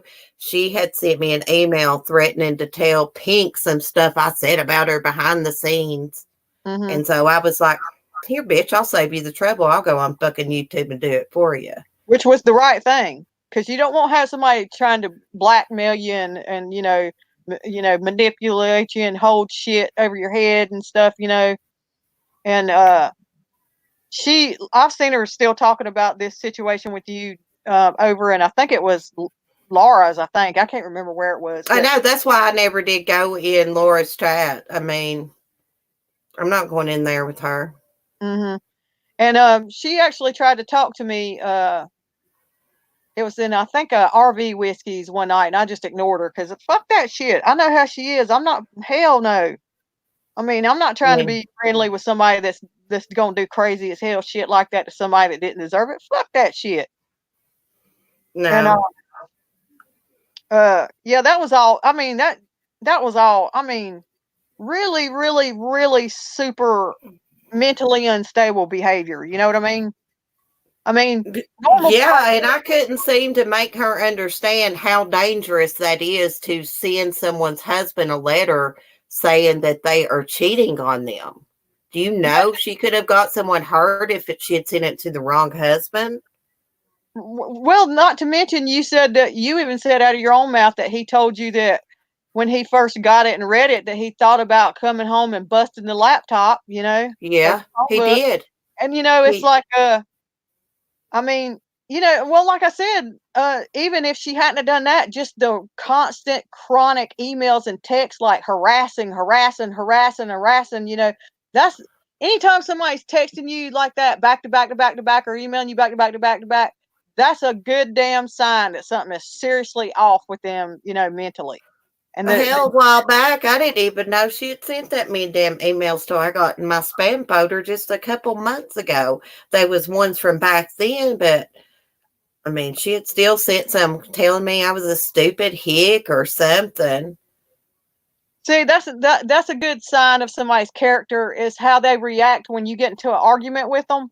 That's a good Hmm. sign of their character of how they are because Yeah, like it would have never entered my mind to mail her husband a letter, but yes, it did enter my mind to get a hold of him if she didn't stop harassing me. mhm, And I know she was in a chat a while back saying that she was going to share some of my emails. Who gives a fuck? Share them, bitch. mhm. See, that's a good sign. Like I said, that's a really, really, really good It's sign. been 6 fucking months ago. Who gives a fuck what I said about people? I mean, I never really said anything bad, just YouTube drama, talk in private. That was it. And it was mostly just about Pink, to be honest. So share it. Thank you, Verbal. I saw your comment. I've Um, got some too saying they don't like certain people. well, like I said, Wanted back in my community because certain people was mean. if you ever want to know how somebody really is, you watch how they act when you get into an argument with them or falling out. And if they go completely crazy like that, that says everything about the content of their character. Because a normal person is not going to flip out like that. Well, I did flip out on her the night after Pink was on my live stream because the bitch messaged me all night long bitching at me over Pink. I'm Well, like talking about text after text. So the next morning on the phone, she had me tore up. I sent her that screenshot of that email Pink saying she didn't know about that live stream. And at the bottom, there was a message you could see, and it told Pink, I said, she is mad at me because Brian St. John called her a bitch. And you're friends with Brian, didn't call him out. I said, that's stupid, ain't it? LOL. That's why she got mad. And that's why she tells everybody I made fun of her. Because I said it was stupid to get mad at me over Pink and Brian being friends. I mean, don't run your mouth about Brian. He won't call you a bitch, I guess. Well, what I was going to say, though, is that wasn't even normal behavior for her to be blowing you up like that, over being upset about it, to be sending constant. Like I said, here's a warning sign. If somebody starts sending you constant text and emails and emails and emails and emails, that's a warning sign right there that they're mentally unstable, that they're nuts. Because a normal person is not going to do that. Like, for instance, like I remember exactly how it unfolded because, you had said on a few live streams exactly what happened. And like, for instance, had that been between me and you, when you said you raised your voice at her or whatever, or yelled at her that day on the phone and then she hung up on you. Okay, let's say that had been me and you. I might I might have hung up and then like sent you a message or whatever, like telling you how I feel. And then I would have just left it at that, and just let things cool off and see where it went from there. A normal person is not going to do that shit. That's, like I said, if you ever want to know if somebody's crazy, if they start that constant emails and texts back to back and really flipping out about shit like that, that's a huge warning sign. Huge. Mm-hmm. A sign of narcissism and a sign of somebody that's obsessive and stalkerish. Like, all that behavior she did with you was obsessive and stalkerish and narcissistic as hell. Oh, yeah, I know. She goes around telling everybody I'm a bad person, but I'm not the one that mailed her husband a letter that I still have. Mm-hmm. Because, see, narcissists, and I believe her to be one, they get very offended very easily. And if you offend them even in the slightest little manner, they will come at you so hard because you've bruised their fragile ego that is an inflated ego but fragile at the same time. And they will really come after your ass if you offend them just a little bit. They're like, okay, I'm gonna get you now, motherfucker, and they will bring it all out. And that's exactly what she did. She caused me to have manic episodes. I thought I was going to have a nervous breakdown. I will never give her the time of day again. Yeah, she can stay over and be vile on Laura's channel, super chat Laura and send her some makeup and stuff because, honey, you ain't worth no super chats or no makeup. I'm going to tell you. Yeah, I wouldn't. That's what I was saying when the only reason I'm really driving this home with you is because you were saying that like you felt kind of bad and stuff about what would happen. I mean, I was thinking the other day, I'll be honest with you, because I go watch these. I can't see her in chats if she isn't one because she's blocked. But like when I go watch Stewie's or somebody's and I see her comment come up or something, the other day I thought to myself, I hate the way things ended because me and her were really close. And I hate to see her over there being vile and rude with her comments because she was never like that up until me and her had our falling out. And but she was really nice, good woman. That's what you thought she was. That's not who she really was. Yeah, I guess.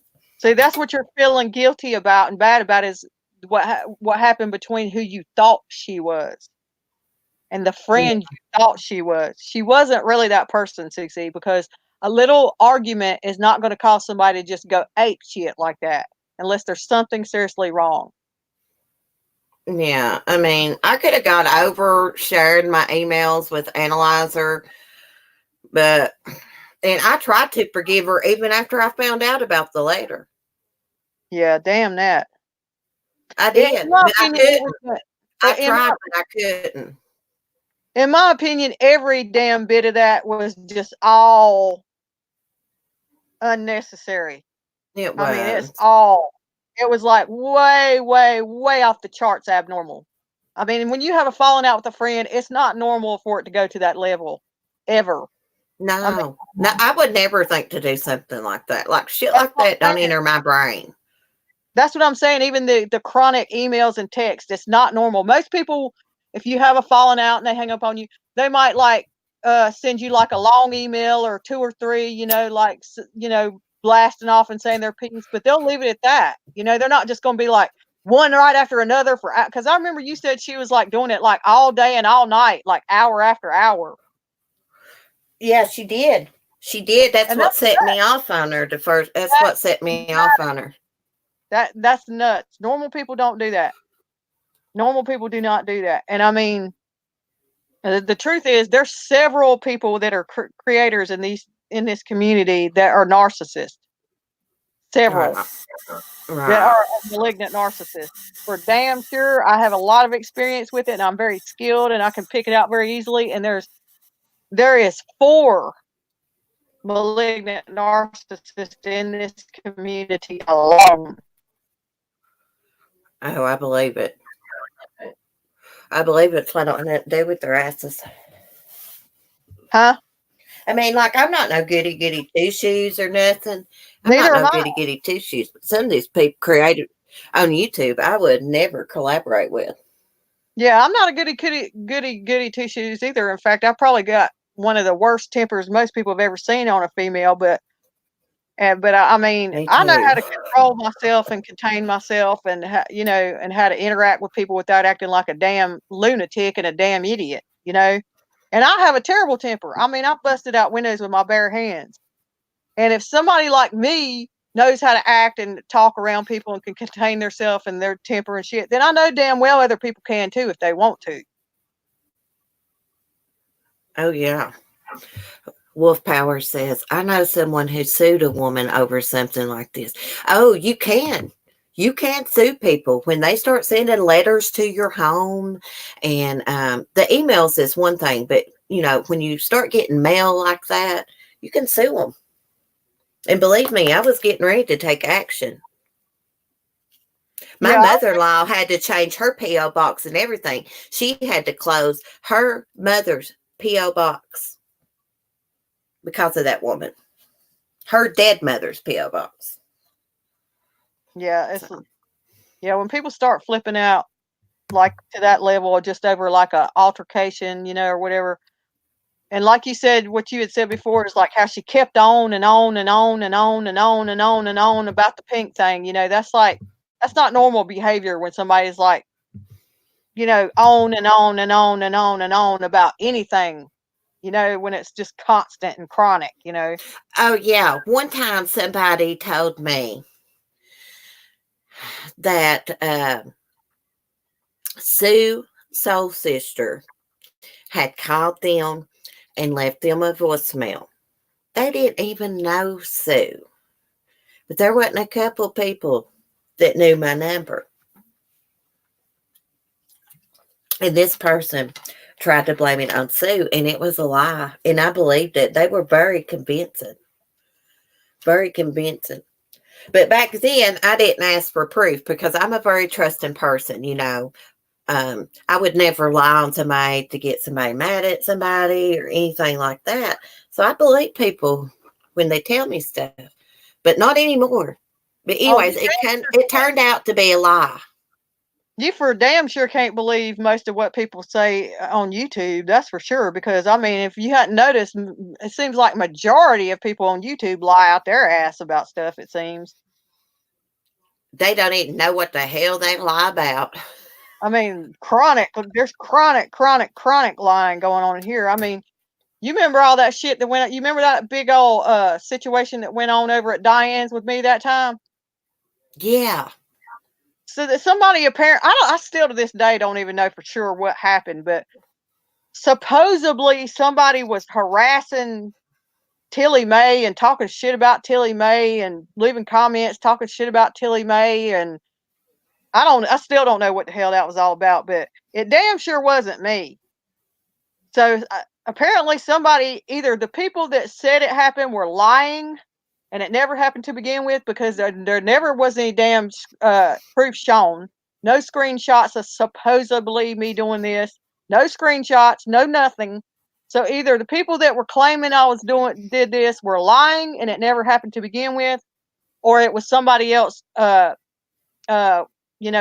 my, like with an account with my, had another account with my name, like faking my account or something of the sort. I still to this day don't know what the hell that was all about or how, but it was a bunch of bullshit.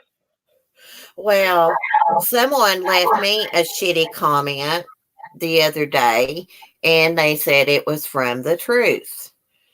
And I got really pissed off and responded because they called me a liar on one of my crime videos. And I thought it was the truth. And then I just got to thinking after I replied, I was like, man, I just don't think she would just come in here and just be disrespectful to me out of the blue. So I went back and clicked on the picture, and it was not her. It was a fake account. Yeah, that's what I'm saying is you got to be careful on here because. So somebody was trying to get me and her into an argument or something. Did you tell her about it? Well, I don't go in her chat because that Kim goes in there. I figured someone else would have told her because I did mention it on my live stream. Yeah, you gotta be careful because there's lots of people making false accounts and stuff. Like I'm not gonna go into a lot of detail, but there's false allegations about me, not too other than the one I just told you about just recently on myself, just not too long ago, claiming I did and said stuff that is 100% not true. And in fact, I'm not gonna go into any details, but this, if I'm not mistaken, this girl used to come into your chat a lot back in the day, but she doesn't anymore. This girl is lying. I'm just gonna say, I'm not gonna say her name, but I'm gonna put a little bit of it out there right now. This girl is going around lying. She's putting out false allegations and things about people, serious false allegations about people. She's having people dox her on purpose to make it seem like people's harassing her when she's the one setting it all up. She's having people post things about her family and stuff and claiming that people are harassing her when it's really her telling other people to do it to make it look like she's being harassed. There's some shady shit going on.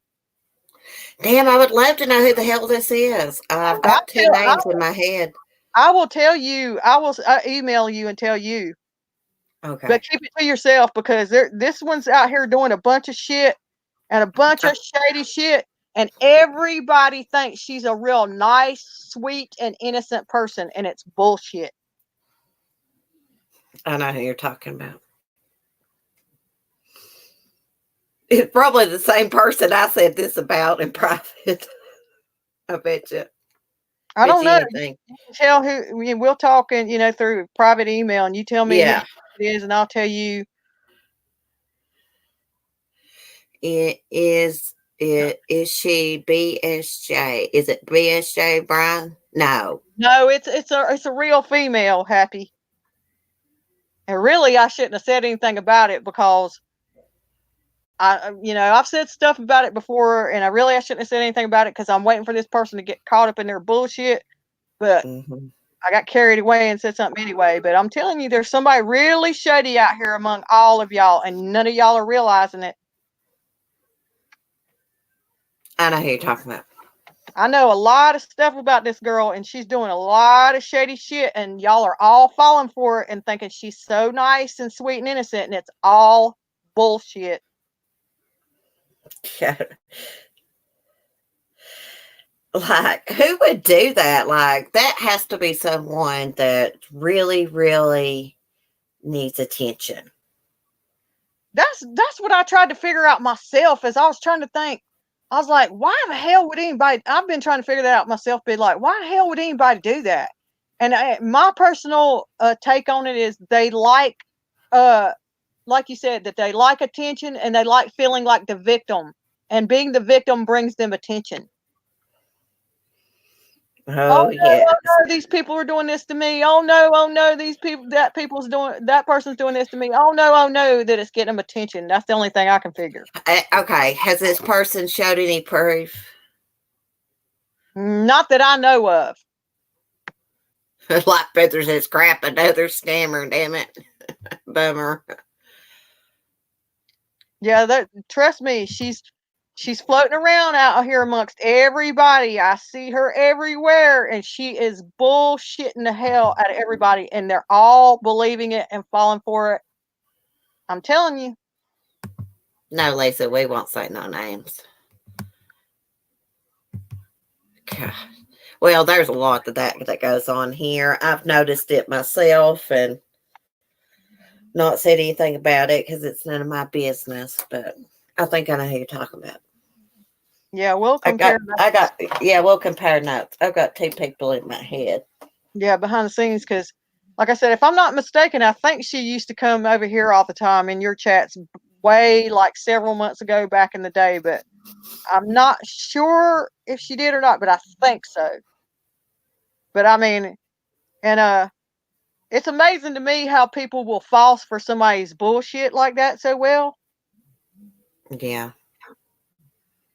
Yeah, I know. I mean, it's easily done. I mean, you watch these people and they're so nice and respectful. You wouldn't think that they would set their own self up to act like they'd be harassed or something.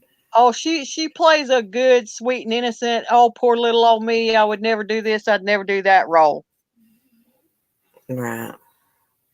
Well, none of us are goody goody two shoe, you know. I'm damn sure not. I'm damn sure But not. I'm damn sure not goody two shoe. But I'm damn sure not going to make up shit to get attention either. Oh, well, she's I'm making just it going to play. be myself, and people don't like me for myself, then screw them. I'm Some not going people to come up with some elaborate lie, you know. Some people will make up shit for, like I said, for whatever reason. I've been trying to, ever since all this started happening, I've been trying to figure out why myself. The only thing I can figure out is like what you said, it must be attention. Some So people actually, is she a creator? no. Some She's not a people, creator, then I don't know who it is then. no, she's not a creator, but she's got a lot of people bullshitted. I'll tell you that, and they're believing her bullshit and falling for it. I'll tell you that. Some people love being victims. Yes. That's what I was getting ready to say, is that some people really, really enjoy being the victim, and it's like they enjoy, I guess, the attention that it brings about, like, oh, poor me, oh my gosh, this person did that to me, oh my gosh, this person did that to me, oh my gosh, save me, or some shit. I don't know, because I don't have that mindset. Well, you know what I think? When people go around saying all these different people's after them, well, don't be a bitch. Or don't be an asshole in all these places. And all these people wouldn't be saying shit about you is the way I look at it. Well, here's the thing with this one, nobody is after her. She's making it all up. Damn. Let them know who that is. Well, I will know later so I can avoid them at all costs. She's making a bunch of damn shit up. Hey, there's a lot that do that. There's a lot that'll come into the chat and they'll say things just to get attention in the chat. They'll just say different stuff, you know, just to bring them attention, way off topic and stuff, which I don't care if people get off topic. Hell, I get off topic. But I'm just saying, there's a lot of people that say stuff just to get attention. I see through people real easily, so it's always confusing to me when other people don't. You know, it's like I pick up on people, I mean, quick. And so it's always confusing to me when somebody can know somebody for so long and so bad. That's always weird to me how other people can't see it. You know what I mean? Yeah. Yeah, sometimes people just fool people and they really like them, and I don't know if it's they can't see it, kind of like me in the pink situation, or they just don't want to see it. I think I just didn't want to see it for a while. I knew something though, because like I said, I had that uneasy feeling. Yeah, like I said, I picked up on her real early, and I didn't understand why other people didn't, but I didn't say anything because I knew everybody was like, "Oh, she's so great, she's so great, she's so kind, she's so kind, she's so generous, she's so funny," and I was like, "Bullshit!" But I knew I couldn't tell anybody that because they would all turn on me and wouldn't believe me, so it had to just play out like it did. Yeah. Oh, and they would have turned on you too over her. Oh, hell yeah, and I knew it. That's why I kept it to myself and didn't say anything, but I could see, like I said, I was catching her lies left and damn right, but I knew nobody else, obviously nobody else was putting two and two together, but I could see, you know, that there was just shit, all kinds of bullshit being told that was not true, and I could plainly see it. Right. Like, for instance, all that came out, didn't it? Oh my goodness. well, I do want to attest to something. I hope this doesn't upset being there, but I just want to say this on her behalf. I did mention this to Mel, so Mel knows what I'm talking about. But People tried to say that being there only that Brian put being there up to doing that because he was mad at Pink, but that's not true. Because That's a not true. while before that even happened, where being there came out and said that, before Brian and Pink had that falling out, I saw being there talking about it late one night in Mel's channel in her chat, talking about that Pink was doing that. And I don't think anybody knew I was there. You know how you can silently watch, you know? Yeah. And I saw being there type that in the chat and was talking about it one night. And I don't think anybody knew I was there and that I was watching, but I saw it. So I knew something Yeah. was up way back then. But Yeah. I didn't say anything because I figured everybody turn on me and be like, "Oh, that's not true. That's not true," and whatever. And plus, I figured, you know, that it was her story to tell, and if she wanted to tell it all out, she would. And I was surprised that it didn't blow up from there. Apparently, you know, apparently a lot of people didn't see it because it was so late at night for us Americans or whatever. Apparently, a lot of people didn't see it, but I saw it. And another thing too is I did see being there talking to Todd one time, talking and warning Todd about to watch out for Pink and stuff. And it seemed like a lot of people didn't see that either, but I saw it. Yeah. And like I said, I didn't say nothing about that either. I just let it play out, you know, naturally the way it did. Yeah. I think she just really wanted to get it off of her chest. I think being there saw that people like me were starting to like Pink again because we were fooled. You know, I just thought to myself, you know, let bygones, be nice to her or whatever. And she just, anyways, being there just needed to tell her story so people wouldn't be fooled by her. I mean, she was going around telling all of us that she was in Hawaii and showing pictures of being in Hawaii, but then yet told being there and Dana that she really didn't go to Hawaii, that she was just using fake pictures. Okay. Isn't that weird? I'm like, why would you lie about that for? Well, that's just it. She wasn't lying, but she wanted being there and Dana to think that she was lying, because this is my theory on it, is that she got money from being there to go to Hawaii. And so she wanted all of us to know and wanted to brag about her Hawaii trip out here to all of us out here and be able to brag about it. But that she told being there that she was lying about going to Hawaii. So being there wouldn't put two and two together that she used her money to go. Yeah. That's my theory. This is freaking crazy. Oh, it's Like, crazy. what the hell's wrong with her? Why would she do that for? And all this stuff about Roger, I felt something was weird about that shit too, how she made out like she was caring for Roger and doing for all this stuff for Roger and Roger this and Roger that. Make And herself look good. right. And that's what I thought she was doing. And it turns out I guess that's what she really was doing. Did you see that video that was put up with Roger's sister? Yeah. Yeah, it made me cry. I couldn't even hardly finish it. I mean, she, according to Roger's sister, she wasn't hardly over there, hardly going to see him at all. But yet she was telling all of us how she was going over there and doing all this stuff for him, and poor Roger this and poor Roger that, and it was all bullshit apparently.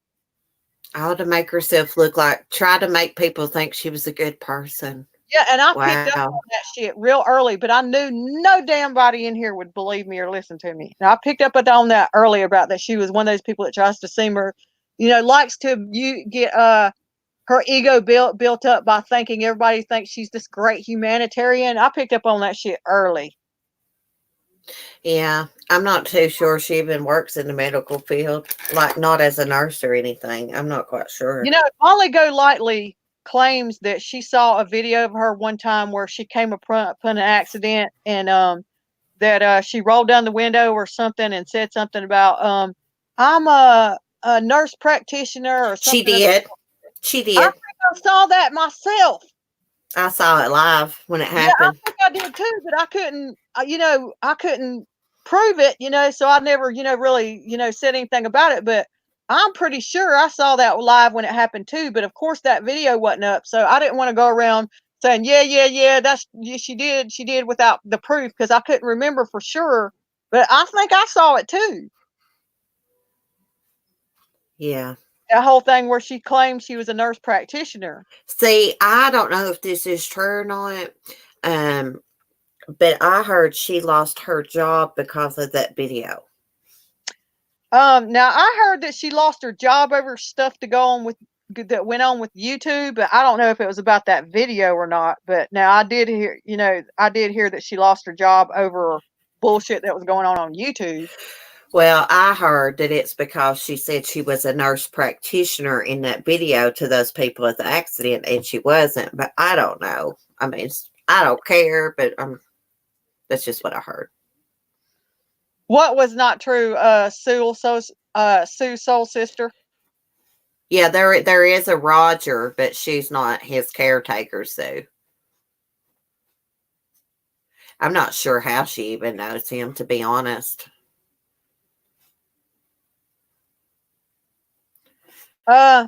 She was claiming that she was caretaking for him, and supposedly he was a friend of one of her sons. That's how she knew him. That may be true to an extent, but she wasn't his caretaker. She may have No, knew who he was. no. But And she didn't buy his sister a phone like she said either. right, and I think I remember hearing her say that about how she had bought her a phone. I think I heard her say that in one of her lives. I wish I would have kept more evidence of shit like that back then, and I didn't. But I wish I would have now, because there was shit that I that I knew I saw, or in some stuff I thought I saw but couldn't remember, and I wish I'd have kept it down. Like taking note, like screen saved, screen recorded certain stuff and stuff. Like the Yeah. whole I think I actually do have screenshots of that stuff about being true.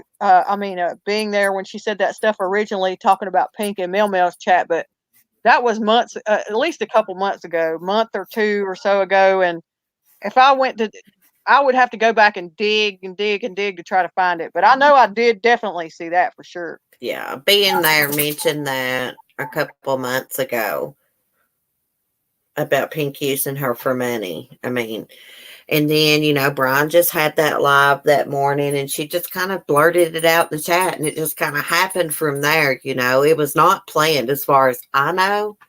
I know it wasn't planned because I just so happened to be in that chat that morning. And she couldn't go up on Brian's panel because he was leaving. I was like, well, she can come on mine, because I automatically believed her when she said it.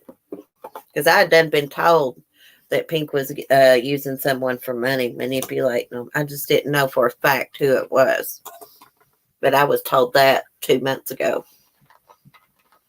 Sue, yeah, the thing about Roger, there's truth and lies in that. The guy really is in a very bad, almost, I guess, vegetative state. But Yeah. the things, his actual, accident or whatever happened in his actual medical condition is true. But her taking care of him and going to see him and doing all these things for him and being his caretaker and this and that, like she claimed, was not true. And I questioned all that when it was going on. I was like, man, come on now. And to hear his sister talking about how she wasn't going over there all like all that like she claimed she was, and then his sister said something about that there was something about she would go over there and climb up in bed with him and lay with him and all this stuff, and apparently she was sending out like videos of him to people and stuff. Yeah. Which I think she was doing that to make herself seem good. Also, Yeah. like look at me, Exactly. how I am. Yeah. Exactly. Well, girl, I've got to get off here and let my dogs out. It's getting late. It's been fun. Okay. Come back on another time with maybe you can come on the Halloween stream. I'm not sure what time I'm going to do that one though.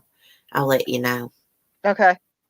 And being there, I'll probably come up with this one night. She's going to get some stories together, she said, and share with us. Okay.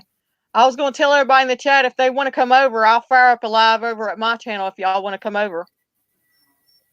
Yeah, I'll come over and type in the chat.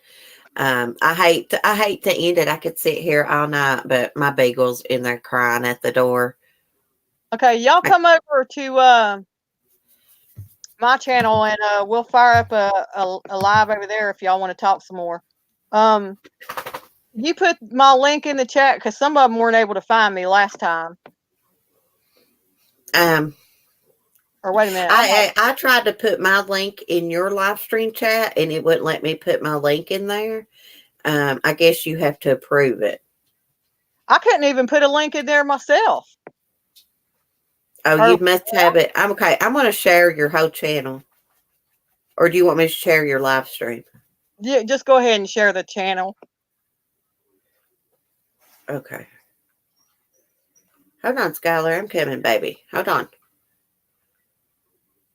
Let me get back on mine.